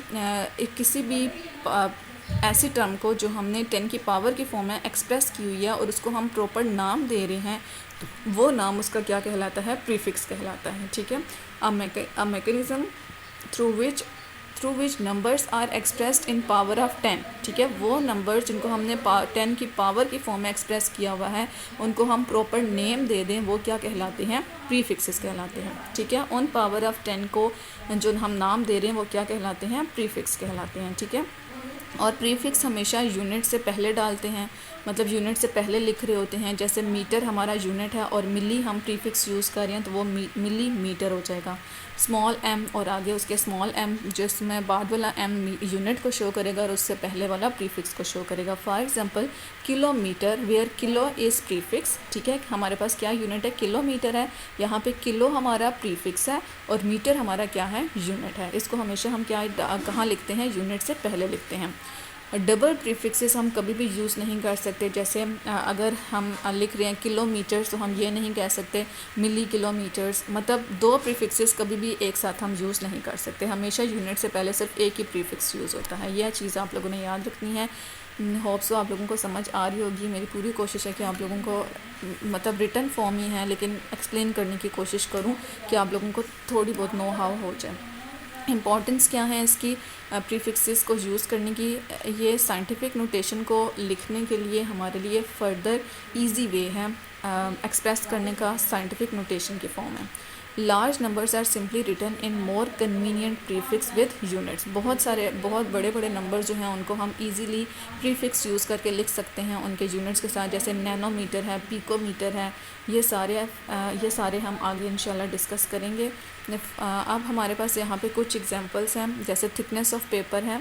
थिकनेस ऑफ पेपर को हम कन्वीनियंटली मिलीमीटर्स में लिख सकते हैं इंस्टेड ऑफ मीटर्स के। मीटर एक बड़ा यूनिट है, ठीक है, तो मीटर में जब हम एक्सप्रेस करेंगे तो थिकनेस ऑफ पेपर कितनी बन रही है, 40 × 10⁻³ मीटर्स, ठीक है। तो यहाँ पे जो प्रीफिक्स यहाँ जो 10⁻³ है इसको हम प्रॉपर नेम दे सकते हैं, और 10⁻³ किसके इक्वल होता है, मिली के इक्वल होता है। तो मीटर से पहले हमने क्या ऐड कर दिया, प्रीफिक्स मिली ऐड कर दिया। तो ये इजी वे है पेपर की थिकनेस को एक्सप्रेस करने का, जहाँ पे 10⁻³ किसके इक्वल है, मिली, और मिली का सिंबल क्या होता है, small M. This was all about prefixes. अब हमारे पास क्या है, physical quantities on the basis of directional properties. अब हमारे पास कुछ फिजिकल क्वांटिटीज़, हमने बोला फिजिकल क्वांटिटीज़ को हम मेजर कर सकते हैं। अब फिजिकल क्वांटिटीज़ में डायरेक्शनल प्रॉपर्टीज़ भी होती हैं। कुछ फिजिकल क्वांटिटीज़ होती हैं जिन्हें खुद को कम्प्लीटली एक्सप्लेन करने के लिए डायरेक्शन की ज़रूरत होती है, और कुछ ऐसी होती हैं जिनको डायरेक्शन की ज़रूरत नहीं होती, ठीक है। जैसे मैस है तो उसको डायरेक्शन की ज़रूरत नहीं है, लेकिन अगर फोर्स है तो फोर्स किस डायरेक्शन में हम कितने न्यूटन अप्लाई कर रहे हैं तो वहाँ पे उसकी डायरेक्शन मस्ट है, वो डायरेक्शन के बगैर कभी भी कंप्लीट नहीं होगी। इस वजह से उन डायरेक्शनल प्रॉपर्टीज़ की बेसिस पे फिजिकल क्वांटिटीज़ को दो टाइप्स में डिवाइड किया गया है, स्केलर क्वांटिटीज़ जिनको हम सिंपली स्केलर्स भी बोल सकते हैं, एंड वेक्टर क्वांटिटीज़ जिनको हम सिंपली वेक्टर्स बोल सकते हैं। स्केलर क्वांटिटीज़ वो क्वांटिटीज़ होती हैं जिनको हम मैग्नीट्यूड और यूनिट के साथ कम्प्लीटली एक्सप्लेन कर सकते हैं, इसमें इसको डायरेक्शन की ज़रूरत नहीं होती, ठीक है। इसमें जस्ट हम मैग्नीट्यूड, न्यूमेरिकल मैग्नीट्यूड दे दें और यूनिट दे दें तो वो कम्प्लीटली एक्सप्रेस हो जाती हैं, ठीक है। वो physical quantities which can be completely described only by it's numerical magnitude with proper unit, के न्यूमेरिकल मैग्नीट्यूड के साथ अगर हम उसका यूनिट लिखते हैं तो वो खुद को कम्प्लीटली एक्सप्लेन कर देती है, उसके लिए हमें डायरेक्शन की ज़रूरत नहीं होती। उन क्वांटिटीज़ को हम क्या बोलते हैं, डायरेक्शनल स्केलर क्वांटिटीज़ और स्केलर्स। इसमें एग्जांपल आ जाती है मैस, टाइम, मैस है, टाइम है, ये सारी की सारी क्या हैं, स्केलर क्वांटिटीज़ हैं, ठीक है। और अगर हम इनको एडिशन और सब्ट्रैक्शन करना चाहें तो हम सिंपली जो हमारे रूल्स हैं एडिशन, सब्ट्रैक्शन और मल्टीप्लिकेशन के, हम वो यूज़ करके इनको ऐड और सब्ट्रैक्ट कर सकते हैं। जैसे एक टाइम हमें 2 सेकंड दिया हुआ है, दूसरा टाइम हमें 3 सेकंड दिया हुआ है और कहा है कि टोटल टाइम कितना है, तो हम 1 सेकंड और 2 सेकंड दोनों को ऐड कर देंगे सिंपल, और हमारे पास टोटल टाइम आ जाएगा। इसी तरह 2 kg + 3 kg ईजिली हम ऐड कर सकते हैं। तो जो हमारे ऑर्डिनरी अलजेब्रिक रूल्स हैं वही हम यूज़ करते हैं एडिशन और सब्ट्रैक्शन या मल्टीप्लिकेशन के लिए स्केलर क्वांटिटीज़ को, ठीक है। स्केलर क्वांटिटीज़ को डायरेक्शन की ज़रूरत नहीं होती, इस वजह से हम ऑर्डिनरी अलजेब्रिक रूल्स के ज़रिए इन्हें ऐड, सब्ट्रैक्ट या मल्टीप्लाई कर सकते हैं। वेयर एज वेक्टर क्वांटिटीज़ वो फिजिकल क्वांटिटीज़ होती हैं जिन्हें न्यूमेरिकल मैग्नीट्यूड के साथ साथ ख़ुद को पूरा डिस्क्राइब करने के लिए डायरेक्शन की भी ज़रूरत होती है, उनको हम क्या बोलते हैं, वेक्टर क्वांटिटीज़ और vectors. Physical quantities that can not only be described bye numerical magnitude, जो सिर्फ न्यूमेरिकल मैग्नीट्यूड से हम डिस्क्राइब नहीं कर सकते, उन्हें अपनी कंप्लीट डिस्क्रिप्शन के लिए डायरेक्शन की भी ज़रूरत होती है। वो क्वांटिटीज़ क्या कहलाती हैं, वेक्टर क्वांटिटीज़ और वेक्टर्स। इसमें इनके एग्जांपल्स क्या आ जाती हैं, फोर्स किस डायरेक्शन में हम अप्लाई कर रहे हैं, डिस्प्लेसमेंट किस डायरेक्शन में हो रही है, वेलोसिटी किस डायरेक्शन में है, ये तीनों ये चीज़ें ऐसी हैं जिनको डायरेक्शन चाहिए होती है। फिर हमने ऊपर कहा कि स्केलर क्वांटिटीज़ को ऐड करने के लिए हम ऑर्डिनरी अलजेब्रिक रूल्स यूज़ कर सकते हैं, लेकिन वेक्टर क्वांटिटीज़ को हम ऐड करने के लिए ऑर्डिनरी अलजेब्रिक रूल्स यूज़ नहीं करते। ये पेपर में क्वेश्चन भी इस तरह से बना आ सकता है क्योंकि ये थोड़ा सा डिफरेंट है। Why vectors can not be added by ordinary algebraic rules, ordinary algebraic rules के थ्रू हम वेक्टर्स को क्यों ऐड नहीं कर सकते? तो इसकी रीज़न जस्ट ये है कि they are associated with direction. ठीक है, ये डायरेक्शन, इनके साथ डायरेक्शन एसोसिएट होती है। They does not completely describe by only numerical magnitude with their unit, they also need direction to completely describe vectors. Vectors can not be added by ordinary algebraic rules because they are associated with directions, क्योंकि ये direction के साथ associated है और इनकी addition और subtraction के लिए जो हम रूल यूज़ करते हैं वो क्या कहलाते हैं? वेक्टर अलजबरा कहलाता है। ठीक है, ये लाइन आप लोगों के लिए इम्पॉर्टेंट है। नेक्स्ट आप लोगों का वेक्टर रिप्रेजेंटेशन है कि वेक्टर्स को हम रिप्रेजेंट कैसे करते हैं। तो वेक्टर्स की दो तरह की रिप्रेजेंटेशन है, एक है सिंबॉलिकल रिप्रेजेंटेशन और दूसरा है ग्राफिकल रिप्रेजेंटेशन। सिंबॉलिकल रिप्रेजेंटेशन में हम उसका जो भी वेक्टर होगा उसका सिंबल यूज़ करते हैं। लेट्स सपोज हमारे पास फोर्स है, फोर्स हमारे पास एक वेक्टर क्वांटिटी है, इसका हम सिंबल यूज़ करेंगे इसको रिप्रेजेंट करने के लिए। वो सिंबल कैपिटल भी हो सकता है और स्मॉल भी हो सकता है, लेकिन फोर्स के लिए हम कैपिटल लेटर ही यूज़ करते हैं और उसके ऊपर हम एरो, इस तरह से एरो डाल देते हैं जो ये शो करता है कि जो हमारे पास ये क्वांटिटी है ये क्या है? वेक्टर क्वांटिटी है। यहाँ पे ये एरो इंडिकेट करेगा कि जो फोर्स है वो वेक्टर क्वांटिटी है। ये इसकी सिंबॉलिक रिप्रेजेंटेशन है। ग्राफिकल रिप्रेजेंटेशन अगर हम देखें तो ग्राफिकल रिप्रेजेंटेशन में ग्राफिकल रिप्रेजेंटेशन देखें तो ग्राफिकल मेथड में हम वेक्टर को एक एरो से शो करेंगे। ठीक है, मतलब एक एरो हम एक एरो सिंपल ड्रॉ करेंगे और जिसमें जो लेंथ ऑफ द एरो है वो इंडिकेट करेगी मैग्नीट्यूड को और जो एरो का हेड है वो पॉइंट करेगा in the direction of the vector, direction of the vector को रिप्रेजेंट करेगा। ठीक है, ग्राफिकली हम क्या करेंगे? वेक्टर को हम रिप्रेजेंट करते हैं बाय एन एरो, जिसमें जो लेंथ ऑफ द एरो है वो हमें क्या बताएगा? मैग्नीट्यूड को बताएगा और जिस मैग्नीट्यूड को बताएगा विद प्रॉपर यूनिट। ठीक है, और जो एरो हेड है, जो एरो हमने जिस एरो में जिस डायरेक्शन में ये हेड इसका ड्रॉ किया है वो पॉइंट करेगा इन दी डायरेक्शन ऑफ वेक्टर के। जो भी वेक्टर वो हमारा इस डायरेक्शन में जा रहा है। लेट्स सपोज ये एक्स एक्सिस के अलोंग है, दूसरा वेक्टर मैं ड्रॉ करने जा रही हूँ जो मेरा वाई एक्सिस के अलोंग है, तो ये वर्टिकल ये एरो क्या शो करेगा? किसकी डायरेक्शन? वाई एक्सिस के अलोंग है। ये आप लोगों की ग्राफिकल रिप्रेजेंटेशन थी। बाज़ औक़ात फेडरल बोर्ड के पेपर्स में इस तरह के क्वेश्चन पूछ लिए जाते हैं, तो आप लोगों को तो अंडरस्टैंडिंग होनी चाहिए कि अगर कॉन्सेप्ट होगा तो आप लोग इसका थोड़ा बहुत लिख भी सकेंगे। ठीक है, नेक्स्ट हमारा टॉपिक है एडिशन ऑफ वेक्टर। अभी हमने ऊपर बात की कि वेक्टर्स को हम जो उसके लिए हम जो यूज़ करते हैं उसको हम वेक्टर अलजबरा बोलते हैं, वो एडिशन या सब्ट्रैक्शन या मल्टीप्लिकेशन के लिए यूज़ करते हैं। यहाँ पे हम वेक्टर्स को ऐड कैसे करेंगे ये हम इस टॉपिक में पढ़ेंगे। और सबसे पहले आप लोगों को यहाँ पे जो बुक में जो दी हुई है वो रिजल्टेंट वेक्टर की डेफिनेशन है, तो मैं को आपसे स्किप ना हो जाए इसलिए मैंने आप लोगों के सामने रिजल्टेंट वेक्टर की डेफिनेशन मेंशन कर दी है। रिजल्टेंट वेक्टर की डेफिनेशन क्या है? रिजल्टेंट वेक्टर आप लोगों का एक सिंगल वेक्टर होता है जिसमें जो भी हम वेक्टर्स ऐड कर रहे हैं उन सब का इफ़ेक्ट उसमें शो हो रहा होता है। ठीक है, क्या है ये? सिंगल वेक्टर है जो शो करेगा combined effect of all the vectors to be added. ठीक है, जो भी वेक्टर्स ऐड हो रही हैं उन सब का कंबाइंड इफ़ेक्ट जो है वो उसमें शो होगा। लेट्स सपोज कि हमारे पास दो वेक्टर हैं, एक का मैग्नीट्यूड 2 न्यूटन है 2 मीटर है, दूसरे का 3 मीटर है, तो 2 मीटर प्लस 3 मीटर कितना हो जाएगा? 5 मीटर। तो हमारे पास जो रिजल्टेंट वेक्टर है वो हमारा किसके इक्वल होगा? 5 मीटर्स के इक्वल होगा, जिसका मतलब है कि वो हमें क्या शो कर रहा है? जो हम वेक्टर्स ऐड कर रहे हैं उसका कंबाइंड इफ़ेक्ट शो कर रहे हैं। ठीक है, ये हमारे पास इस तरह से दो वेक्टर्स हैं जो मैं आपके सामने ड्रॉ कर रही हूँ। लेट्स सपोज ये वेक्टर ए है, ठीक है, और ये आपके पास वेक्टर बी है। ये मैंने आपका हेड, अभी हम आगे देखेंगे कि हेड टू टेल रूल क्या है। इन दो वेक्टर्स को हमने head to tail rule method से ज्वाइन किया है। ये हमारा वेक्टर ए था जो जिसकी डायरेक्शन इस तरह से थी, जो मैंने आप लोगों के सामने ड्रॉ कर दी। लेट्स सपोज कि ये हॉरिजॉन्टल के साथ 30 डिग्री पे था। फिर यहाँ से जो बी वेक्टर है वो डाउनवर्ड डायरेक्शन में आ रहा है। तो जो सेकंड वेक्टर ड्रॉ करने का तरीका है वो ये है कि हम सेकंड वेक्टर की टेल को फर्स्ट वेक्टर के हेड पे रखते हैं, ठीक है, और उसको अब उससे अवे ड्रॉ करते हैं। अब इसका अगर हमने ए और बी का रिजल्टेंट वेक्टर डिटर्मिन करना है तो उसके लिए हम क्या करते हैं, जो पहला वेक्टर है उसकी टेल को लास्ट वेक्टर के हेड के साथ ज्वाइन कर देते हैं, ठीक है।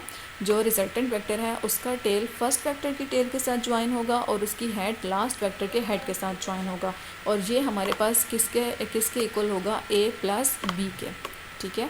ए प्लस बी मीन्स के दोनों का इफेक्ट हमारे पास रिजल्टेंट वेक्टर में शो हो रहा है। तो ये रिजल्टेंट वेक्टर की डेफिनेशन आप लोगों के लिए इम्पॉर्टेंट है। रिजल्टेंट वेक्टर वो सिंगल वेक्टर होता है जिसके अंदर हमारे पास कंबाइंड इफेक्ट शो हो रहे होते हैं of all the vectors to be added, उन सारे वेक्टर्स को जिनको हम ऐड कर रहे होते हैं। नेक्स्ट इन्होंने क्या क्वेश्चन बोला है, what is head to tail rule. Head to tail rule को थोड़ा मैंने आपको एक्सप्लेन कर दिया है कि हेड टू टेल रूल एक ग्राफिकल मेथड है वेक्टर एडिशन का, ठीक है। ग्राफिकल मेथड है वेक्टर एडिशन का, जिसमें हम क्या करते हैं, tail of the second vector, ठीक है, सेकंड वेक्टर की टेल को हम फर्स्ट वेक्टर के हेड पे रखते हैं। अभी मैंने आपके सामने जो वेक्टर्स ड्रॉ किए थे ये आप लोगों का वेक्टर ए था, ठीक है। इसके हेड के ऊपर हमने सेकंड वेक्टर की टेल रखी थी, बी वेक्टर की टेल रखी थी, और वहाँ से हमने सेकंड वेक्टर ड्रॉ किया था। Is obtained and the resultant is obtained, और रिजल्टेंट हमारे पास कैसे आता है, by joining tail of the first vector with the head of the last vector. इसकी टेल को फर्स्ट वेक्टर की टेल के साथ ज्वाइन करना है और हेड को लास्ट वेक्टर के हेड के साथ ज्वाइन करना है। ये आप लोगों की हेड टू टेल रूल की डेफिनेशन है कि ये एक ग्राफिकल मेथड है वेक्टर एडिशन का, जिसमें हम tail of the second vector को head of the first vector के ऊपर रखते हैं और रिजल्टेंट कैसे ऑब्टेन करते हैं, by joining tail of the first vector with the head of the last vector. नीचे आप लोगों के एग्जांपल के तौर पर यहाँ पे 3 वेक्टर्स दिए हैं और स्पेसिफिक डायरेक्शंस उनकी दे दी हैं आप लोगों को। ए की डायरेक्शन इस तरह से है, ये बी है, ये सी है। जब इन तीनों को हम आपस में ज्वाइन करते हैं तो हमारे पास कुछ इस तरह से ये फिगर आती है, जिसमें ये आप लोगों का वेक्टर ए है, ये vector A, this one is B and this one is C. ये इस डायरेक्शन में था, बी फिर इस तरह और सी, और रिजल्टेंट हमारे पास क्या आया, by joining tail of the first vector with the head of the last vector, और resultant vector A plus B plus C के इक्वल होगा, ठीक है। इंशाल्लाह आप लोगों को समझ आ चुका होगा, उम्मीद तो यही है। मेरी पूरी कोशिश है कि आपको पूरा दिल से एक्सप्लेन करूँ। अब ये आप पे है कि आप उसको अंडरस्टैंड कर पाते हैं या नहीं। नेक्स्ट हमारे पास इस चैप्टर में मेजरिंग इंस्ट्रूमेंट्स हैं। हमने बोला कि फ़िज़िकल क्वांटिटीज़ वो क्वांटिटीज़ हैं जिनको हम मेजर कर सकते हैं। अब उनको मेजर करने के लिए हमें कुछ इक्विपमेंट्स चाहिए होती हैं, कुछ डिवाइसेस चाहिए होती हैं। वो डिवाइसेस क्या कहलाती हैं, मेजरिंग इंस्ट्रूमेंट्स कहलाती हैं, ठीक है। फ़िज़िकल क्वांटिटीज़ को मेजर करने के लिए हमें डिवाइसेस चाहिए होती हैं और वो डिवाइसेस क्या कहलाती हैं, मेजरिंग इंस्ट्रूमेंट्स कहलाती हैं। अब मेजरिंग इंस्ट्रूमेंट में जब भी हम मेजरिंग इंस्ट्रूमेंट की बात करें तो हर मेजरिंग इंस्ट्रूमेंट का एक लिमिट होती है कि वो मिनिमम रीडिंग हमें इतनी दे सकता है, और उस मिनिमम रीडिंग को हम क्या बोलते हैं, उसका लीस्ट काउंट बोलते हैं, ठीक है। लीस्ट काउंट की डेफिनेशन क्या है, the minimum reading that can be measured on the scale of the measuring instrument is called least count, ठीक है। ये मिनिमम के बाद मैंने रीडिंग नहीं लिखा, आप लोग लिख लीजिएगा, the minimum reading that can be measured on the scale of the measuring instrument. कि मेजरिंग इंस्ट्रूमेंट के ऊपर प्रॉपर मार्किंग्स हुई होती हैं जिनको वो क्या बोल रहे हैं, उसका स्केल बोल रहे हैं। उस स्केल के ज़रिए जो हम सबसे कम रीडिंग एक मेजरिंग इंस्ट्रूमेंट से ले सकते हैं वो रीडिंग उसका क्या कहलाता है, लीस्ट काउंट कहलाता है। लेट्स सपोज कि हमारे पास एक स्केल है, एक स्केल से हम जो मिनिमम रीडिंग ले सकते हैं वो कितनी ले सकते हैं, 0.1 सेंटीमीटर ले सकते हैं, ठीक है। एक स्केल से जो हम मिनिमम रीडिंग ले सकते हैं वो कितनी होती है, 0.1 सेंटीमीटर। तो जो हमारे पास जो हम ज्योमेट्री में स्केल यूज़ करते हैं, इसका मतलब है कि उसका लीस्ट काउंट हमारे पास क्या है, 0.1 सेंटीमीटर है, ठीक है। तो अब हम 1 बाय 1 सारे मेजरिंग इंस्ट्रूमेंट्स को डिस्कस करेंगे। सबसे पहले क्या है, meter rule. Meter rule physics laboratory में यूज़ होने वाला टूल है जो हम किसको मेजर करने के लिए यूज़ करते हैं, लेंथ को मेजर करने के लिए यूज़ करते हैं। सही है। मीटर रूल हमारे पास 1 मीटर लॉन्ग भी हो सकता है। दे यूजली हैव, इनके ऊपर 1000 स्मॉल डिविजन्स होती हैं जिनको जो किसके बराबर होती हैं, मिलीमीटर्स के बराबर होती हैं। ठीक है, 1000 स्मॉल डिविजन्स होती हैं और हर डिवीज़न किसके बराबर होती है, 1 मिलीमीटर के बराबर होती है। और मीटर रूल का अगर हम लीस्ट काउंट देखें तो मीटर रूल का जो लीस्ट काउंट होता है वो 1 मिलीमीटर है। ठीक है, ये आप लोगों का फिज़िकल मीटर रूल से रिलेटेड था। अगर पेपर में क्वेश्चन आ जाए, फेडरल बोर्ड के पेपर में अक्सर ऐसा हो जाता है कि इस तरह के इंस्ट्रूमेंट्स के बारे में क्वेश्चन पूछ लेते हैं, तो आपको इस तरह लिखेंगे हेडिंग वाइज, तो इंशाल्लाह आपके जो नंबर हैं उनका रेंज भी अच्छा होगा इंशाल्लाह। नेक्स्ट आप लोगों का मीटर रूल के अलावा जो हम लेंथ को मेजर करने के लिए जो इंस्ट्रूमेंट यूज़ करते हैं वो आपका है मेजरिंग टेप। ठीक है, जो मीटर रूल है वो हार्ड होता है, वुडन का बना हुआ हार्ड है, उसको हम मोड़ तोड़ नहीं सकते। लेकिन जो मेजरिंग टेप है ये फ्लेक्सिबल होती है। ठीक है, और ये एक स्पेशल इसकी केसिंग होती है जिसके अंदर पूरी टेप राउंड रोल हुई मौजूद होती है, और ये यूज़ करते हैं हम लार्जर डिस्टेंस को मेजर करने के लिए, लार्जर लेंथ को मेजर करने के लिए। ठीक है, जैसे हम अगर रूम की हमने फीट में उसकी लेंथ होती है तो उसको मेजर करना है तो हम मेजरिंग टेप का यूज़ करेंगे। ठीक है, तो इसकी नीचे कंस्ट्रक्शन भी मेंशन है। इसमें क्लॉथ का रिबन ऑफ क्लॉथ होता है, जो रिबन बना होता है वो क्लॉथ का भी हो सकता है, प्लास्टिक का भी हो सकता है, या बाजू का वो मेटल का भी बना हो सकता है, और इसके ऊपर लीनियर मार्किंग्स हुई होती हैं, और it is housed in a compact case. एक केसिंग के अंदर इसको उन्होंने बंद किया होता है, from which it can be pulled out and locked in place to measure distance। और इसको हम क्या कर सकते हैं, वहाँ से निकाल सकते हैं, मतलब वहाँ से खींचने के बाद हम उसे जहाँ पे डिस्टेंस हमारा मतलब इतने मीटर है या इतने फीट है तो हम उसको वहाँ पे फिक्स भी कर सकते हैं। इसकी कंस्ट्रक्शन में ये चीज़ें होती हैं। इसके अगर हम यूनिट्स देखें तो जो मेजरिंग टेप का अगर हम इसका यूनिट देखें तो जो मेजरिंग टेप का कॉमन यूनिट है वो इंचेस या सेंटीमीटर है। ठीक है, ये आपने माइंड में रखना है। नेक्स्ट है वर्नियर कैलिपर। यहाँ से इम्पॉर्टेंट क्वेश्चंस बनते हैं वर्नियर कैलिपर और स्क्रू गेज से। वर्नियर कैलिपर और स्क्रू गेज जो मोस्टली क्वेश्चंस आते हैं वो इन 2 टॉपिक्स में से आते हैं, लेकिन आप लोगों ने बिल्कुल भी लाइट नहीं लेना। हर टॉपिक को आपने नो हाउ होनी चाहिए। अगर रट्टा आपने नहीं भी लगाना तो इतना हो जाएगा, अगर अनएक्सपेक्टेड क्वेश्चन आपके सामने है तो आप उसको सॉल्व करने के काबिल हों। वर्नियर कैलिपर सबसे पहले इसकी डेफिनेशन है। वर्नियर कैलिपर एक ऐसी डिवाइस है जिसमें हम फ्रैक्शन ऑफ जिसको हम किसके लिए यूज़ करते हैं, बहुत छोटी वैल्यूज़ को मेजर करने के लिए। ठीक है, वर्नियर कैलिपर एक ऐसी डिवाइस है जिसको हम यूज़ करते हैं to measure a fraction of smallest division on scale by sliding another scale over it. मतलब इसकी कंस्ट्रक्शन जो हुई है, हमारे पास जो वर्नियर कैलिपर है उसमें 2 स्केल्स होते हैं। एक हमारे पास मेन स्केल होता है और दूसरा हमारे पास वर्नियर स्केल होता है। अब उसमें वर्नियर स्केल को हम मेन स्केल के ऊपर स्लाइड करते हैं, और इसके अंदर जॉज होते हैं, जिन जॉज के बीच में हमने जिस चीज़ का डायमीटर या लेंथ मेजर करनी है उन जॉज के बीच में हम फिक्स करते हैं, और उसको वर्नियर कैलिपर को मेन स्केल के ऊपर स्लाइड करवाने के बाद हम क्या लेते हैं, वो रीडिंग लेते हैं जो हमारी डायमीटर की या फिर लेंथ की आ रही होती है। तो वर्नियर कैलिपर वो डिवाइस है जिसके ज़रिए हम स्मॉलेस्ट डिवीज़न को मेजर कर सकते हैं, स्मॉलेस्ट रीडिंग को मेजर कर सकते हैं by sliding another scale over it. इसके यूजेस क्या हैं, हम किस को क्या क्या चीज़ मेजर करने के लिए वर्नियर कैलिपर को यूज़ कर सकते हैं, थिकनेस, डायमीटर एंड विड्थ। ठीक है, and the internal external diameter of a hollow cylinder. इसके अलावा जो खाली सिलेंडर होता है उसका हम इंटरनल और एक्सटर्नल डायमीटर मेजर करना है तो उसके लिए भी हम वर्नियर कैलिपर को यूज़ कर सकते हैं। आगे इसकी कंस्ट्रक्शन आप लोगों के लिए इंपॉर्टेंट है। कंस्ट्रक्शन क्या है, हमारे पास 2 स्केल्स हैं वर्नियर कैलिपर के। एक है main scale which has markings of usually 1 millimetre. एक हमारे पास मेन स्केल होता है जिसके ऊपर 1 मिलीमीटर की मार्किंग हुई होती है, and it contains jaw on it's left and, और इसके लेफ्ट एंड पे जॉ होता है।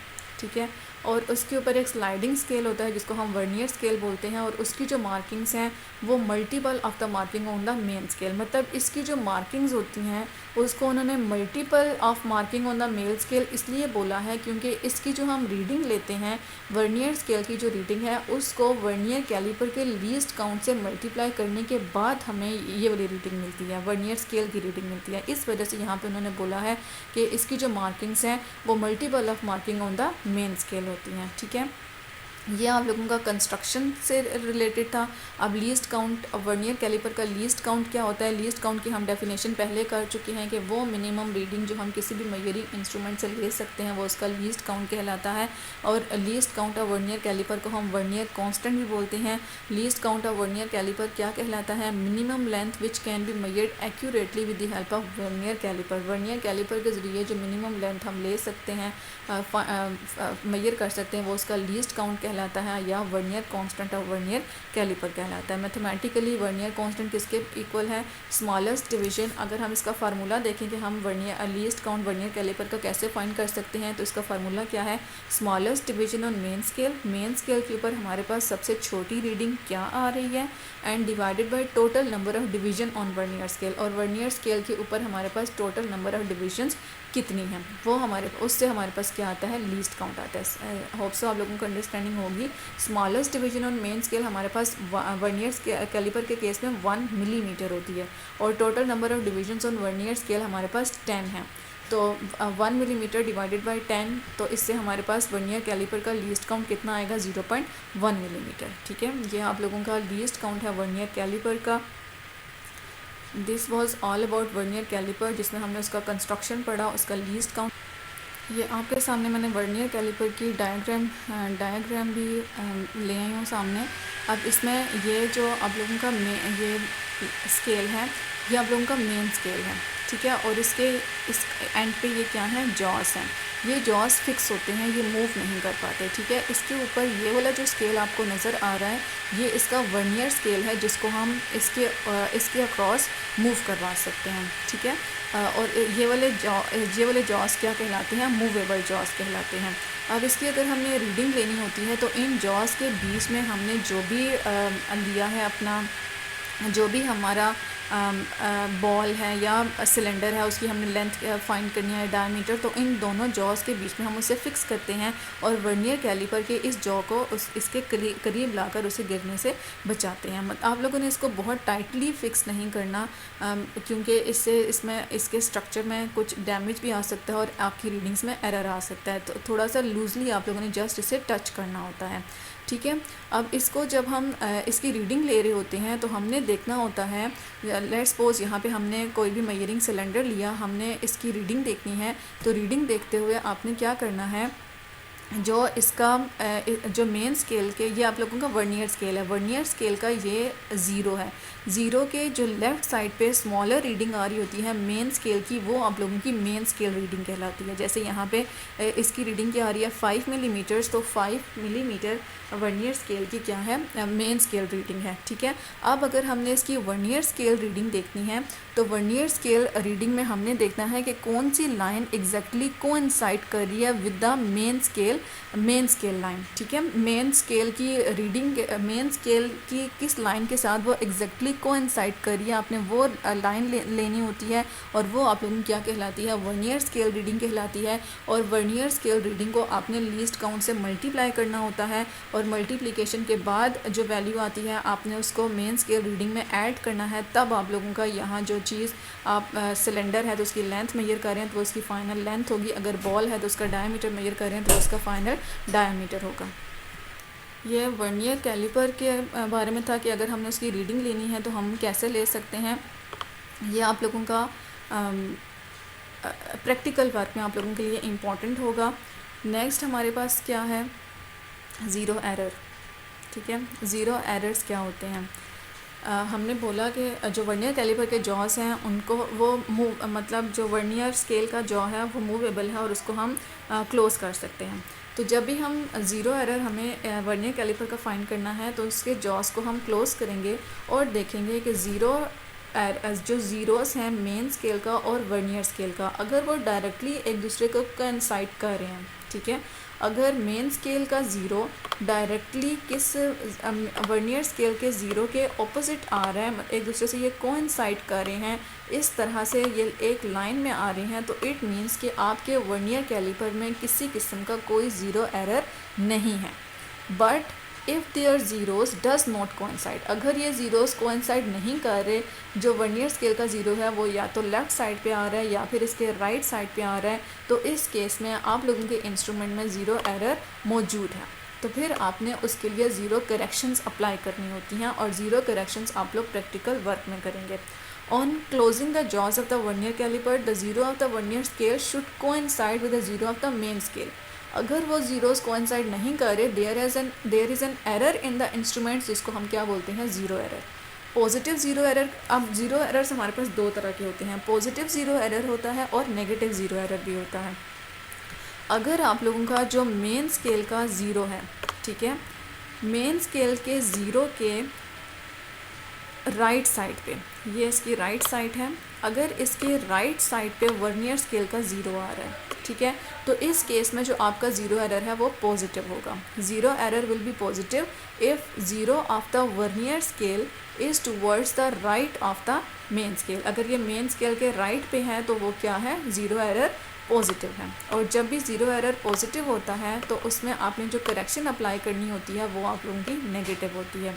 नेगेटिव ज़ीरो एरर क्या होता है, नेगेटिव ज़ीरो एरर उस वक्त होता है जब आप लोगों का वर्नियर में जो वर्नियर स्केल का ज़ीरो है वो मेन स्केल के ज़ीरो के लेफ़्ट साइड पे आ जाए, ठीक है, ये इसकी लेफ़्ट साइड है। अगर जो मेन स्केल का ज़ीरो है, वर्नियर स्केल का ज़ीरो है, वो इसकी लेफ़्ट साइड पे आ रहा है, तो इस केस में आप लोगों का जो ज़ीरो एरर है वो नेगेटिव होगा और ज़ीरो करेक्शन आप लोगों की पॉजिटिव होगी। This was all about vernier scale, जिसमें उसका कंस्ट्रक्शन पढ़ा, लीस्ट काउंट पढ़ा, रीडिंग्स कैसे लेते हैं वो हमने देखा, ज़ीरो एरर्स देखा, पॉजिटिव कब होता है, ज़ीरो नेगेटिव कब होता है, ये सारा आप लोगों ने स्टडी किया। होप सो आप लोगों को वर्नियर स्केल का जो टॉपिक है वो क्लियर अंडरस्टैंडिंग हो चुकी होगी आप लोगों को वर्नियर कैलिपर की। हमारे पास वर्नियर कैलिपर ऐसे भी होते हैं जो डिजिटल होते हैं, मतलब जो भी हमने डायमीटर या लेंथ फाइंड करनी है उसकी एग्जैक्ट रीडिंग आप लोगों को डिजिट्स के फॉर्म में वर्नियर कैलिपर के ऊपर लिखी हुई मिल जाती है। और डिजिटल वर्नियर कैलिपर्स जो होते हैं वो आप लोगों को रीडिंग्स मोर प्रीसाइज देते हैं, मतलब एग्जैक्ट रीडिंग आप लोगों को डिजिटल वर्नियर कैलिपर से मिल सकती है। और यहाँ पे आप लोगों को जो पर्सनल एरर्स हैं उनके चांसेस भी बहुत ज़्यादा कम होते हैं डिजिटल वर्नियर कैलिपर के केस में। अगर हम दूसरा वर्नियर कैलिपर जो हमने देखा उसका 0.1 मिलीमीटर लीस्ट काउंट था, तो डिजिटल वर्नियर कैलिपर क्योंकि मोर प्रीसाइज वैल्यू देता है तो इसकी जो आप लोगों का लीस्ट काउंट है वो 0.01 मिलीमीटर हैं, ठीक है। तो ये डिजिटल वर्नियर कैलिपर के बारे में था, इसके बारे में भी आप लोगों को नो हाउ हो गई है। नेक्स्ट हमारा मेजरिंग इंस्ट्रूमेंट स्क्रू गेज है। वर्नियर कैलिपर के बाद जो इम्पोर्टेंट है वो है स्क्रू गेज। स्क्रू गेज वो डिवाइस है, इसको भी हम स्मॉलेस्ट लेंथ कैलकुलेट करने के लिए ही यूज़ करते हैं, लेकिन उसमें हम स्लाइड करते थे एक स्केल को दूसरे स्केल के ऊपर, लेकिन यहाँ पे हम क्या करेंगे, रोटेट करेंगे एक स्केल को दूसरे स्केल के ऊपर। ये आप लोगों की डिवाइस है जो कि स्क्रू गेज है और इसको हम यूज़ करते हैं measuring length even smaller than vernier caliper. मतलब अगर हमने वर्नियर कैलिपर्स जो हमें 0.1 मिलीमीटर जिसका लीस्ट काउंट है, मतलब मिनिमम रीडिंग 0.1 दे सकता है, उससे भी छोटी लेंथ अगर हमने फाइंड करनी है तो फिर हम क्या यूज़ करेंगे, स्क्रू गेज यूज़ करेंगे जिसका लीस्ट काउंट 0.01 मिलीमीटर है। उससे हमारे पास मोर प्रिसाइज वैल्यू आती है as compare to vernier caliper. अब उस केस में वर्नियर कैलिपर के केस में हमारे पास मेन स्केल था और मेन स्केल रीडिंग थी और वर्नियर स्केल रीडिंग थी, लेकिन यहाँ पे अब हम यूज़ करेंगे पिच की टर्म यूज़ करेंगे। और पिच क्या कहलाता है, पिच जो हमारा स्क्रू गेज है उसके ऊपर सर्कुलर स्केल है, उस सर्कुलर स्केल को हम लीनियर स्केल के ऊपर रोटेट करवाते हैं और एक कंप्लीट रोटेशन के बाद वो जो मेन लीनियर स्केल के ऊपर जो डिस्टेंस ट्रैवल करता है वो उसका क्या कहलाता है, पिच कहलाता है। अच्छा, तो ये आप लोगों के सामने मैंने स्क्रू गेज की डायग्राम ड्रॉ की है। इसमें ये जो आप लोगों को स्केल नज़र आ रहा है, ये आप लोगों का मेन स्केल या लीनियर स्केल है। और ये जो सर्कल की फॉर्म में है, इसको ये रोटेटेबल भी होता है, ये आप लोगों का सर्कुलर स्केल कहलाता है। और इसको ये जो पोर्शन है जिसको हम रोटेट करवाने के बाद सर्कुलर स्केल को उसके ऊपर मूव करवाते हैं, ये इसका थिम्बल कहलाता है। ठीक है, अब ये इसका जो मूवेबल इसका जॉ बोल सकते हैं, ये इसका स्पिंडल है। और जो फिक्स पॉइंट है ये क्या कहलाता है, इसका एनविल कहलाता है। ठीक है, जब हमने इसका पिच फाइंड करना है तो पूरा इस एनविल स्पिंडल को एनविल के साथ आप लोगों ने टच करना है, मतलब ये स्क्रू गेज क्लोज करने हैं इसकी ओपनिंग को। और आपने इसको जो सर्कुलर स्केल है उसको एक कंप्लीट रोटेशन देनी है। तो एक कंप्लीट रोटेशन के बाद जो मेन स्केल के ऊपर वो डिस्टेंस कवर करेगा वो क्या कहलाता है, pitch of the screw gauge कहलाता है। और उस पिच को यूज़ करेंगे हम लीस्ट काउंट फाइंड करने के लिए। इस पिच को हम यूज़ करेंगे लीस्ट काउंट को फाइंड करने के लिए। लीस्ट काउंट को हम जैसे वर्नियर कैलिपर के केस में डिफ़ाइन किया था कि वो मिनिमम लेंथ जो हम एक्यूरेटली मेजर कर सकते हैं स्क्रू गेज से, वो उसका क्या कहलाता है, लीस्ट काउंट कहलाता है। मैथमेटिकल फार्मूला अगर हम देखें तो स्क्रू गेज का लीस्ट काउंट किसके बराबर होता है, pitch of the screw gauge. Pitch की डेफिनेशन मैं आपको ऊपर बता चुकी हूँ कि सर्कुलर स्केल को जब हम लीनियर स्केल के ऊपर रोटेट कराते हैं तो एक कंप्लीट रोटेशन में जो मेन स्केल के ऊपर वो डिस्टेंस ट्रैवल करता है वो उसका पिच कहलाता है, divided by total number of divisions on circular scale. और total number of division circular scale पे कितनी है उससे हम इसे डिवाइड कर देते हैं। ठीक है, तो pitch of the screw gauge एक कंप्लीट रोटेशन में जो मेन स्केल के ऊपर वो डिस्टेंस ट्रैवल करता है वो 0.5 मिलीमीटर्स है। और total number of divisions of circular scale हमारे पास कितनी होती हैं, 50 होती हैं। और इस तरह दोनों को डिवाइड करेंगे तो लीस्ट काउंट स्क्रू गेज का हमारे पास 0.01 मिलीमीटर्स है। ठीक है, ये this was all about screw gauge, उसका लीस्ट काउंट। पिच हमने पढ़ा। अब जैसे हमने वर्नियर कैलिपर में ज़ीरो एरर्स पढ़े हैं, यहाँ पे भी हम ज़ीरो एरर के बारे में पढ़ेंगे। इस केस में भी क्या होगा कि अगर सर्कुलर स्केल का ज़ीरो, यहाँ पे आप लोगों को एक वर्ड है डेटम लाइन, वो हम देख लेते हैं। इसमें जो आपकी ये लाइन है, जो हमारा लीनियर स्केल है उसकी ये जो लाइन जिसके ऊपर आपको 0.5 नज़र आ रहा है लीनियर स्केल के ऊपर, ये लाइन डेटम लाइन कहलाती है। ठीक है, अगर हमने इसका ज़ीरो एरर देखना है कि हमारे इंस्ट्रूमेंट में ज़ीरो एरर है या नहीं, तो हम इस स्पिंडल को एनवल के साथ बिल्कुल टच कर देंगे और देखेंगे कि क्या हमारा सर्कुलर स्केल का ज़ीरो सर्कुलर इस डेटम लाइन के बिल्कुल ऑपोजिट आ रहा है। अगर तो ऑपोजिट आ रहा है तो इट मीन्स कि हमारे इंस्ट्रूमेंट में ज़ीरो एरर नहीं है। लेकिन अगर वो बिल्कुल ऑपोजिट नहीं आ रहा, एग्जैक्टली डेटम लाइन के ऑपोजिट इस सर्कुलर स्केल का ज़ीरो नहीं आ रहा, तो इट मीन्स कि हमारे इंस्ट्रूमेंट में ज़ीरो एरर मौजूद है। अब हमने देखना है कि वो ज़ीरो एरर पॉजिटिव है या नेगेटिव है। स्क्रू गेज का ज़ीरो एरर पॉजिटिव है या नेगेटिव है, उसके लिए आपने क्या देखना है कि ज़ीरो एरर पॉजिटिव कब होता है, अगर सर्कुलर स्केल का ज़ीरो मेन स्केल की डेटम लाइन तक नहीं पहुंच पाया। ठीक है, मतलब वो डेटम लाइन से नीचे रह गया है, तो हमारा ज़ीरो एरर पॉजिटिव होगा। ज़ीरो एरर नेगेटिव उस वक्त होगा जब सर्कुलर स्केल का जो ज़ीरो है वो मेन स्केल की डेटम लाइन से पास ओवर कर गया है, कि गुजर कर ऊपर चला गया है, डेटम लाइन से ऊपर चला गया है। तो उस केस में हमारा जो ज़ीरो एरर होगा वो नेगेटिव होगा। पॉजिटिव ज़ीरो एरर के लिए नेगेटिव ज़ीरो करेक्शन और नेगेटिव ज़ीरो एरर के लिए positive zero correction. Zero correction आप लोगों का प्रैक्टिकल वर्क है, या आप लोग प्रैक्टिकल वर्क में प्रॉपर परफॉर्म करके वहाँ से सीखेंगे। ठीक है, this was all about screw gauge. अब हमारा जो नेक्स्ट टॉपिक है वो है फिज़िकल बैलेंस। फिज़िकल बैलेंस हम मैस को मेजर करने के लिए यूज़ करते हैं। मैस हम केजीज़ में यूज़ करते हैं, ग्राम्स में भी यूज़ करते हैं। ये अगर किसी भी चीज़ को वे करना है तो हम उसके लिए क्या यूज़ करेंगे, फ़िज़िकल बैलेंस यूज़ करेंगे। फ़िज़िकल बैलेंस एक सेंसिटिव कॉमन बैलेंस है जो मेजर कर सकता है मिलीग्राम में भी मेजर कर सकता है। मतलब मिली हमारा प्रीफिक्स है जो 10⁻³ के इक्वल होता है। हमारा इतना ये इसका लीस्ट काउंट छोटा भी हो सकता है कि हमें मिलीग्राम्स में भी मैस की वैल्यू दे सकता है। इसको जो फिज़िकल बैलेंस है इसको हम बैलेंस स्केल भी बोलते हैं, बीम स्केल भी बोलते हैं और लेबॉर्ट्री बैलेंस भी बोलते हैं। ठीक है, और जब भी हम कोई भी फ़िज़िकल बैलेंस परचेज़ करते हैं तो उसके साथ हमारे पास एक वेट बॉक्स होता है, और उन बॉक्सेस में जो वेट्स होते हैं वो हमारे पास फ़िक्स होते हैं, मतलब डिफ़ाइंड होते हैं। वो स्टैंडर्ड हमारे पास एक स्टैंडर्ड का काम करते हैं, ठीक है, जो हमें इस फ़िज़िकल बैलेंस के साथ मिलते हैं। जब भी हमने किसी बॉडी को वे करना है तो फ़िज़िकल बैलेंस के दो स्ट्रिंग्स होते हैं। एक में हम अपनी बॉडी प्लेस करते हैं जिसका हमने मास डिटरमिन करना है, और दूसरे में हम वो स्टैंडर्ड वेट रख देते हैं और कंपैरिजन करते हैं, और उसके जब दोनों बैलेंस हो जाते हैं तो हम देख लेते हैं कि ये इस स्टैंडर्ड वेट के साथ इसका वेट मैच कर रहा है, तो उसका जो हमारे पास बॉडी है या हमारे पास जो केमिकल हम जिसको वे कर रहे हैं उसका मैस हमारा इतना हो चुका है, ठीक है। नेक्स्ट हमारे पास है measuring cylinder. Measuring cylinder plastics के भी हो सकते हैं, ग्लास के भी हो सकते हैं, और मोस्टली हम ये किसके लिए यूज़ करते हैं, वॉल्यूम्स मेजर करने के लिए यूज़ करते हैं। वॉल्यूम भी लिक्विड्स, केमिकल्स और सॉल्यूशंस के मेजर करने के लिए हम यूज़ करते हैं। मेजरिंग सिलेंडर को हम ग्रेजुएटेड सिलेंडर्स भी बोलते हैं। वॉल्यूम ऑफ द लिक्विड को हम कैसे डिटरमिन कर सकते हैं, by measuring the height of the liquid in the cylinder. के सिलेंडर में हमने लिक्विड डाला है और उसके ऊपर जो मार्किंग्स हुई हैं वहाँ से देखेंगे कि लिक्विड कितनी हाइट तक आ रहा है, और वही जो रीडिंग होगी वो हमारी वॉल्यूम की रीडिंग होगी। और जो लीस्ट काउंट होता है मेजरिंग सिलेंडर का वो 1 cm³ होता है। मेजरिंग सिलेंडर हमारे पास डिफरेंट साइजेस में आते हैं, और 10 ml का भी होता है, 100 cm³ का भी होता है, 1000 का भी होता है। ये डिपेंड करता है कि हमने कितना लिक्विड का वॉल्यूम फाइंड करना है, मेजर करना है, ठीक है।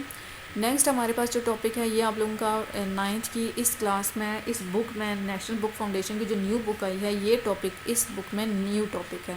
तो फेडरल बोर्ड हो सकता है, क्योंकि आप लोगों के लिए बिल्कुल एक नई चीज़ है, तो इसमें से क्वेश्चंस बना के दे सकता है।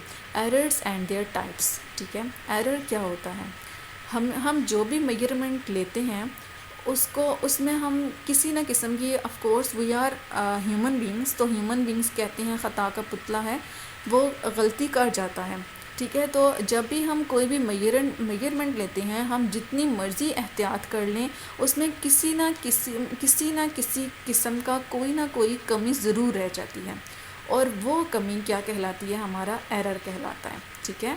हर मेजरमेंट में नो मैटर हाउ केयरफुल, कि कितनी एहतियात से हमने वो मेजरमेंट ली है, उसमें किसी न किसी अमाउंट में वहाँ पे किसी न किसी किस्म का डाउट पाया जाता है, शुबा पाया जाता है कि हमारी अगर एक हमारे हम चाहते थे कि इसकी जो रीडिंग है वो 1 ml आई, लेकिन हमारे पास उसकी रीडिंग 1 ml नहीं आई, वो उसकी आसपास 0.9 हो गया, 0.8 हो गया, इस तरह की रीडिंग हमारे पास आई है। तो इसका मतलब है कि हमने ड्यूरिंग टेकिंग मेजरमेंट हमने वहाँ कोई ना कोई मिस्टेक ज़रूर की है, जिसकी वजह से हमारी रीडिंग में एरर आ रहा है, ठीक है। तो वो जो डाउट है वो क्या कहलाता है, एरर कहलाता है, ठीक है। एरर जो है इनको हम अनसर्टेनिटी भी बोल सकते हैं, जो अराइज हो सकती है ड्यूरिंग मेजरमेंट, कि हम अननोन रीजंस की वजह से हमारे पास रीडिंग में मिस्टेक आ गई है। टाइप्स ऑफ एरर्स हमारे पास 2 तरह के होते हैं, सिस्टमैटिक एरर है, रैंडम एरर है। सिस्टमैटिक एरर यूजुअली सिस्टम का एरर होता है, और रैंडम एरर हमारे पास अननोन रीजंस की वजह से होते हैं। सिस्टमैटिक एरर्स हमारे पास नॉन रीजंस की वजह से होते हैं, और सिस्टमैटिक एरर्स में ज़ीरो एरर टॉप पे है। ज़ीरो एरर जो है ये हमारा सिस्टमैटिक एरर में एग्जांपल है इसकी। सिस्टमैटिक एरर्स क्या होते हैं, कंसिस्टेंट होते हैं, that occurs in the same direction and with the same magnitude every time a measurement is made. कि हम बेशक जितनी मर्ज़ी मरतबा एक रीडिंग ले लें, लेकिन हर मरतबा हमें उतना उसमें एक एरर ज़रूर मिलता है, और वो एरर हमें पता होता है कि इस वजह से हमारा ये एरर आ रहा है, उसको मिनिमाइज़ करने के भी हमारे पास चांसेस होते हैं। सिस्टमैटिक एरर के कॉजेज़ क्या हैं, सिस्टमैटिक एरर्स में ज़ीरो एरर्स हैं, मेजरिंग इंस्ट्रूमेंट का ज़ीरो एरर भी हो सकता है। कैलिब्रेशन इश्यूज़ भी हो सकते हैं कि हमने उसको कैलिब्रेट सही से नहीं किया, जॉस को बहुत टाइट कर दिया है या बहुत लूज छोड़ दिया है। इन्वायरमेंटल फैक्टर्स भी आ सकते हैं, जैसे कुछ ऐसे होते हैं जो एयर सेंसिटिव होते हैं, वहाँ पे चीज़ों को बिल्कुल, जैसे फ़िज़िकल बैलेंस है तो वहाँ पे एयर सेंसिटिव होता है, उसको हमें एक एक केसिंग के अंदर रखना पड़ता है जहाँ पे एयर उसको डिस्टर्ब ना कर सके। ठीक है। तो ये एयर हमारे पास इन्वायरमेंटल फैक्टर आ जाता है जो हमारी रीडिंग को डिस्टर्ब कर सकता है। इसके अलावा हमारे पास इन्वायरमेंटल फैक्टर में टेम्परेचर फ्लक्चुएशन भी हो सकती हैं या ह्यूमन एरर्स भी हो सकते हैं कि जो पर्सन रीडिंग ले रहा है वो प्रॉपर उसने जो रीडिंग लेने में है वो कहीं ना कहीं कोई छोटी मिस्टेक कर दी है। ठीक है। तो ये एरर्स क्या कहलाते हैं? सिस्टमैटिक एरर्स कहलाते हैं। और सिस्टमैटिक एरर को रिड्यूस करने का तरीका क्या है? सिस्टमैटिक एरर को हम मिनिमाइज़ कैसे कर सकते हैं? इसको हम मिनिमाइज़ करने का तरीका क्या है कि हम जो एक्सपेरिमेंटल टेक्निक यूज़ कर रहे हैं वो बेहतर यूज़ करें। चूजिंग बेटर इंस्ट्रूमेंट, ऐसा इंस्ट्रूमेंट यूज़ करें जिसमें ज़ीरो एरर मौजूद ना हो। और जो पर्सन अपनी केयरलेसनेस कर रहा है ड्यूरिंग टेकिंग रीडिंग, उस पर्सन उस केयरलेसनेस को ओवरकम करें, मिनिमाइज़ करें। ठीक है। दूसरे हमारे पास रैंडम एरर है। रैंडम एरर हमारे पास अनप्रिडिक्टेबल और अनकंट्रोलेबल होते हैं। ना ही हम इन्हें पता लगा सकते हैं कि एरर क्यों आ रहा है और ना ही हम इसे कंट्रोल कर सकते हैं। इन एरर के कॉजेज़ क्या हैं?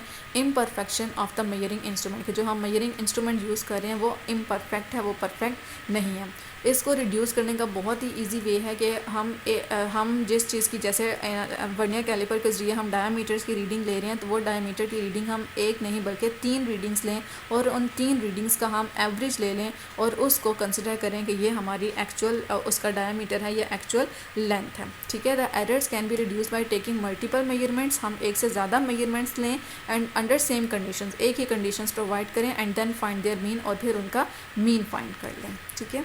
This was all about errors, जो आप लोगों के लिए टोटली न्यू टॉपिक है इस 9th के लिए। तो आप लोगों ने इस पर बहुत ज़्यादा फोकस करना है क्योंकि इसमें से ही क्वेश्चन अब इंशाल्लाह इजी भी है, बनेंगे भी। तो आप लोगों ने मेहनत ज़रूर करनी है, किसी चीज़ को, किसी टॉपिक को छोड़ना नहीं है। प्रिसीजन एंड एक्यूरेसी नेक्स्ट आप लोगों का जो टॉपिक है ये भी आप लोगों का बिल्कुल न्यू है इस क्लास में, इस 9th के लिए। ठीक है। प्रीवियस 9th में जो उन्होंने जो बुक स्टडी पढ़ी है उसमें ये वाले टॉपिक्स नहीं थे। प्रिसीजन एंड एक्यूरेसी, प्रिसीजन क्या होता है?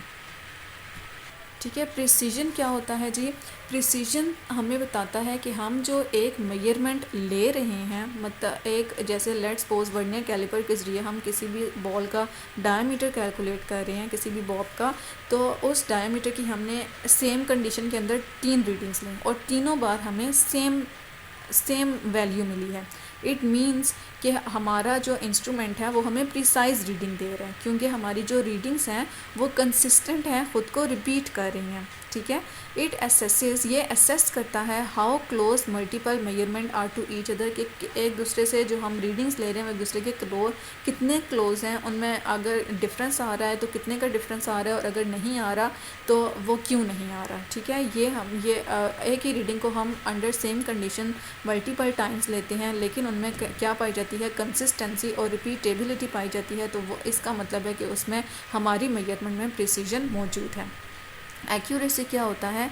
एक्यूरेसी में हमारे पास कंपैरिजन में चीज़ आ जाती है। एक हमारे पास एक्चुअल रीडिंग होती है जिसको हम एक्सेप्टेड वैल्यू या ट्रू वैल्यू बोलते हैं, और एक वैल्यू वो होती है जो हम एक्सपेरिमेंट के ज़रिए डिटर्मिन कर रहे होते हैं और एक्सपेरिमेंट के ज़रिए डिटर्मिन करके हमने वही वाली एक्सेप्टेड वैल्यू लानी होती है। तो एक्यूरेसी बताती है कि हमने जो वैल्यू मेजर की है वो ट्रू वैल्यू के कितने क्लोज हैं।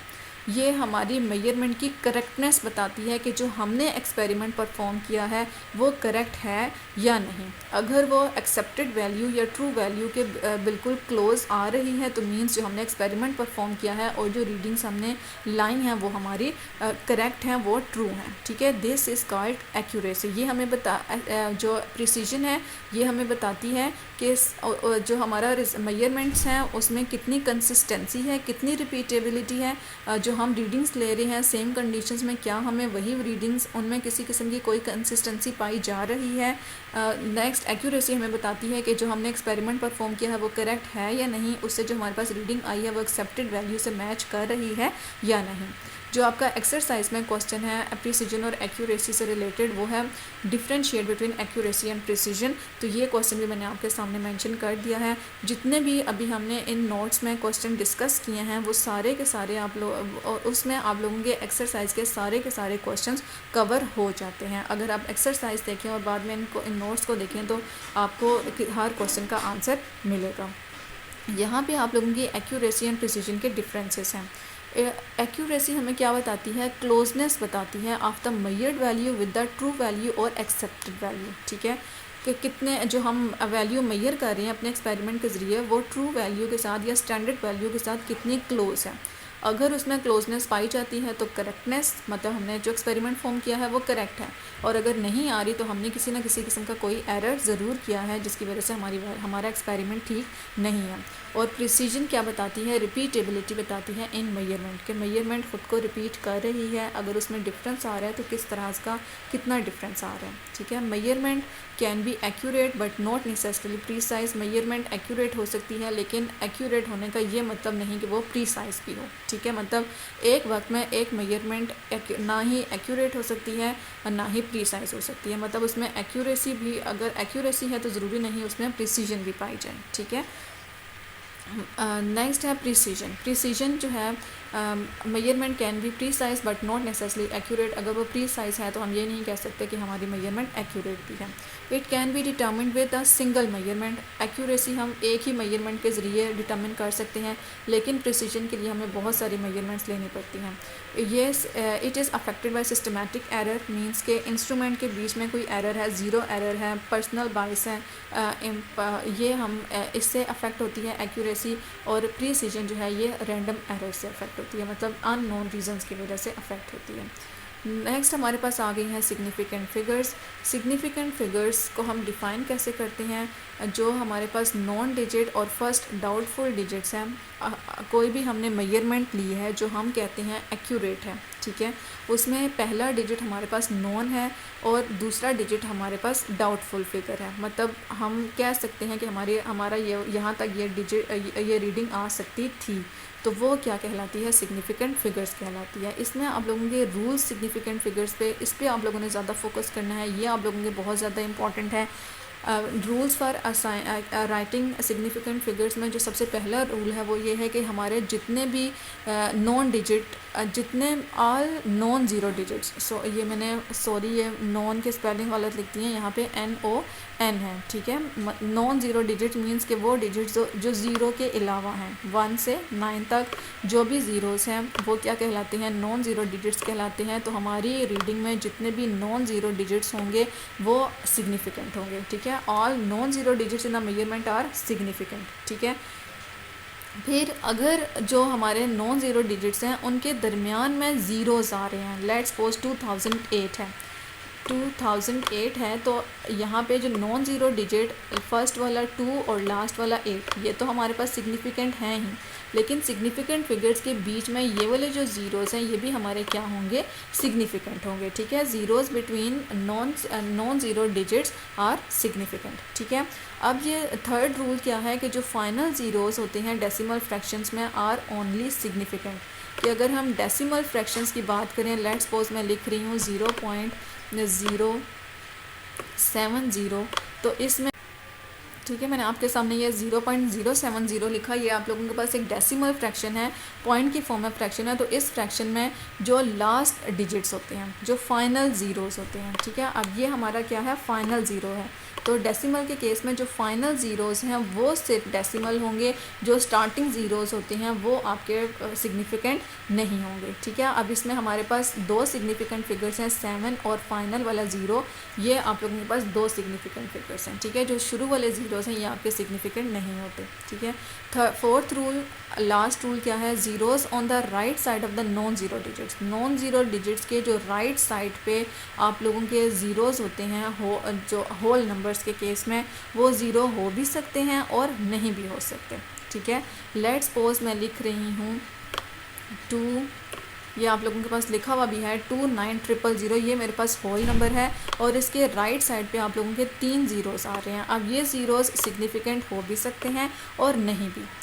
आप ये बोल सकते हो कि वो ज़ीरोज़ जो प्लेस वैल्यू को इंडिकेट करें वो आप लोगों के पास सिग्निफिकेंट नहीं होते, ठीक है। वो ज़ीरोज़ आप लोगों के पास सिग्निफिकेंट नहीं होते। ठीक है, यहाँ पे ये जो 3 ज़ीरोज़ हैं ये आपके नॉन सिग्निफिकेंट हैं। यहाँ पे आप लोगों की number of significant terms just 2 हैं और वो 2 और 9 हैं। ठीक है, इस तरह के जो डिजिट्स होते हैं, इस तरह के जो होल नंबर्स होते हैं, वो आप लोगों के लिए बेहतर है कि आप लोग उसको किस में रिप्रेजेंट करें, साइंटिफिक नोटेशन में रिप्रेजेंट करें। अब 29,000 को हम साइंटिफिक नोटेशन में कैसे रिप्रेजेंट कर सकते हैं, 2.9 इंटू 10⁴, और इसमें हमारे पास दो सिग्निफिकेंट फिगर्स हैं जो 2.9 है, जो हमारी पावर की फॉर्म में आ रही है, वो आप लोगों के पास नॉन सिग्निफिकेंट फिगर है। ठीक है, बट इफ़ वी राइट, लेकिन अगर हम इस तरह से इसको लिख देते हैं कि पहले हमने उसको 2.9 इंटू 10⁴ लिखा है, इसमें कोई ज़ीरो नहीं था 2 और 9 के बीच में या आखिर में, तो ये आप लोगों की दो सिग्निफिकेंट फिगर्स हैं। लेकिन अगर हम इसको ऐसे लिख दें 2.90, तो फिर यहाँ पे ये वाला जो एंडिंग ज़ीरो है ये आप लोगों का सिग्निफिकेंट माना जाएगा। ठीक है, यहाँ पे आप लोगों की आप नंबर ऑफ़ सिग्निफिकेंट फिगर्स क्या हैं, 3 हैं। ठीक है, तो ये वाला रूल आप लोगों का बहुत इंपॉर्टेंट है, इसको आपने अच्छे से अंडरस्टैंड करना है और मज़ीद एग्जांपल्स आप लोगों ने खुद ढूंढ के इनकी प्रैक्टिस करनी है। This was all about significant figures and rules for assigning rules for writing significant figures. अब हमारे पास है राउंडिंग ऑफ नंबर्स। ये आप लोगों का मैथ्स का जो टॉपिक है, अगर आप लोगों ने मैथ्स पढ़ी है, आप लोगों को इंटरेस्ट है, तो उसमें आपने राउंडिंग ऑफ एक नंबर को हम राउंड ऑफ कैसे करते हैं इसके बारे में थोड़ा आप लोगों को नो हाउ होगा। यहाँ पे हमने नंबर्स को राउंड ऑफ करना है अप टू 2 डेसिमल प्लेसेस। ठीक है, कि हमारे पास पॉइंट के बाद 2 नंबर्स हों, वहाँ तक हमने इसे राउंड ऑफ करना है। तो डेसिमल राउंड ऑफ करने के लिए हमारे पास रूल्स क्या होते हैं, up to 2 decimal places means point के बाद हमारे पास 2 वैल्यूज़ होनी चाहिए। हमने 7 तक इसको राउंड ऑफ करना है, तो 7 के बाद वाला जो डिजिट है जिसको हम ड्रॉपिंग डिजिट बोलेंगे, जिसको हमने ड्रॉप करना है, उसको हम देखेंगे कि अगर वो 5 या 5 से बड़ा है तो फिर हम उसमें उसके जो पिछला वाला डिजिट है उसमें उसको 1 नंबर इंक्रीज़ कर देंगे। ठीक है, जैसे यहाँ पे 6 है जो 5 से बड़ा है, तो हम 7 को 8 बना देंगे। ठीक है, इसमें 1 ऐड कर देंगे। नेक्स्ट अगर आप इसको देखें तो इसमें इसको भी हमने 2 डेसिमल प्लेस 8 7 तक लेकर जाना है, और 8 7 के बाद जो राउंडिंग डिजिट है, जो ड्रॉपिंग डिजिट है, वो आप लोगों का 3 है और ये 5 से छोटा है, तो इसको हम सिंपली ड्रॉप कर देंगे और 7 को 7 ही रहने देंगे। इस केस में हम इस नंबर को बाय 1 इंक्रीज़ नहीं करेंगे। ठीक है, यहाँ पे 0.857 है, इसको हमने राउंड ऑफ करना है 0.8, ये मैंने यहाँ पे ये 0 एक्स्ट्रा डाला है, ये वाला 0 यहाँ पे नहीं आता। 8 इसमें हमारा 5 के बाद 7 है और 7 5 से बड़ा है, तो इससे जो पहले वाला डिजिट होगा उसमें हम 1 ऐड कर देंगे और हमारा जो 2 डेसिमल प्लेस तक जो नंबर है वो 0.86 बन जाएगा। ठीक है, this was all about rounding digit up to 2 decimal places, जिसमें रूल्स आपने याद रखने हैं। नेक्स्ट है आप लोगों का यहाँ पे आपने राउंड ऑफ करना है अप टू 3 सिग्निफिकेंट फिगर्स। पहले उन्होंने जस्ट 2 डेसिमल प्लेसेस की बात की थी, यहाँ पे आपने उसको ऐसे राउंड ऑफ करना है कि आपके पास जो नंबर आए उसमें कितने सिग्निफिकेंट फिगर्स बन जाए, 3 सिग्निफिकेंट डिजिट्स हो जाएं। ठीक है, तो 2 4 6 8 इसमें नंबर ऑफ़ सिग्निफिकेंट फिगर्स कितनी हैं, 4 हैं। इसको हमने राउंड ऑफ करना है कि हमारे पास सिग्निफिकेंट फिगर्स 3 रह जाएँ, तो हमने 2 4 6 तक इसको लिखना है। तो 6 से अगला वाला डिजिट देखें 8 है, 8 5 से बड़ा है, तो हम पिछले वाले नंबर में 1 प्लस कर देंगे, ये 24.7 हो जाएगा और इसमें number of significant figures 1 2 and 3 significant figures हैं आप लोगों के। इस केस में ये हमने राउंड ऑफ किया up to 3 significant figures. Next हमने जो नंबर है उसको भी इसी तरह से 3 सिग्निफिकेंट फिगर्स तक राउंड ऑफ करना है। यहाँ पे आप लोगों के सिग्निफिकेंट फिगर्स डेसिमल केस में जो हमारे लेफ़्ट साइड पे ज़ीरोज़ होते हैं वो नॉन सिग्निफिकेंट होते हैं। सिग्निफिकेंट फिगर्स में यहाँ पे 6 7 6 8 और 3 हैं। इसको हमने 8 तक 7 6 8 तक राउंड ऑफ करना है। यहाँ पे 3 जो ड्रॉपिंग डिजिट है ये 5 से छोटा है, तो हम प्रीवियस नंबर को सेम रखेंगे, उसमें 1 ऐड नहीं करेंगे, तो ये 3 सिग्निफिकेंट फिगर्स 0.0768 बन जाएगी। होल नंबर्स के केस में हमने इसे कैसे राउंड ऑफ करना होता है, ये रूल आप लोगों का बहुत ज़्यादा इंपॉर्टेंट है। इसको अप टू 3 सिग्निफिकेंट फिगर्स हमने राउंड ऑफ करना है। इसमें हम बात हमारी हो चुकी है कि वो ज़ीरो जो प्लेस वैल्यू को शो करता है वो ज़ीरो नो सिग्निफिकेंट फिगर होता है। तो इसमें हम जब इसको राउंड ऑफ करेंगे 7 तो 7 क्या है, 5 से बड़ा है, तो होल नंबर्स को हम ऐसे राउंड ऑफ करते हैं कि अगर 7 से बड़ा है तो 7 को हम रिप्लेस कर देंगे 0 से और 4 में 1 ऐड कर देंगे, ठीक है। जो लास्ट डिजिट है 7, इसको राउंड ऑफ करने के बाद हम इसको 0 बना देंगे और इससे प्रीवियस डिजिट को हम 1 ऐड कर देंगे, तो ये 7850 बन जाएगा। इस केस में जैसे 47 है तो इसकी नेक्स्ट करीब क्या आता है, 50 आता है। ज़ीरो वाला जो हम मैथ्स में रूल पढ़ते हैं वो यूँ ही पढ़ते हैं कि 47 है तो इसके करीब जो ज़ीरो वाली टर्म आ रही है, जो 50 आ रही है, तो हम 47 की जगह 50 रख देंगे। इस केस में हमारे पास ज़ीरो ये वाला नॉन सिग्निफिकेंट है और बाकी जो 3 टर्म्स हैं 7, 8, 5 ये हमारे पास क्या है, सिग्निफिकेंट फिगर्स हैं। इसको हमने राउंड ऑफ किया to 3 significant figures. Hope so आप लोगों को कॉन्सेप्ट आ गया होगा कि हमने वैल्यूज़ को किस तरह से राउंड ऑफ करना है। बाज़ू का फेडरल बोर्ड के जो न्यूमेरिकल्स हैं उसमें ऐसे क्वेश्चंस आ जाते हैं जिसमें वो बोलते हैं कि जो इसका इसमें जो आप न्यूमेरिकल सॉल्व कर रहे हैं इसका जो आंसर आ रहा है आपने उसको राउंड ऑफ करना है अप टू 3 सिग्निफिकेंट डिजिट्स, तो आपको ये रूल्स आने चाहिए, ठीक है। होप सो आप लोगों को लेक्चर समझ आया हो गया। मेरी पूरी काविश थी कि आप लोगों को अपना बेस्ट दे सकूँ।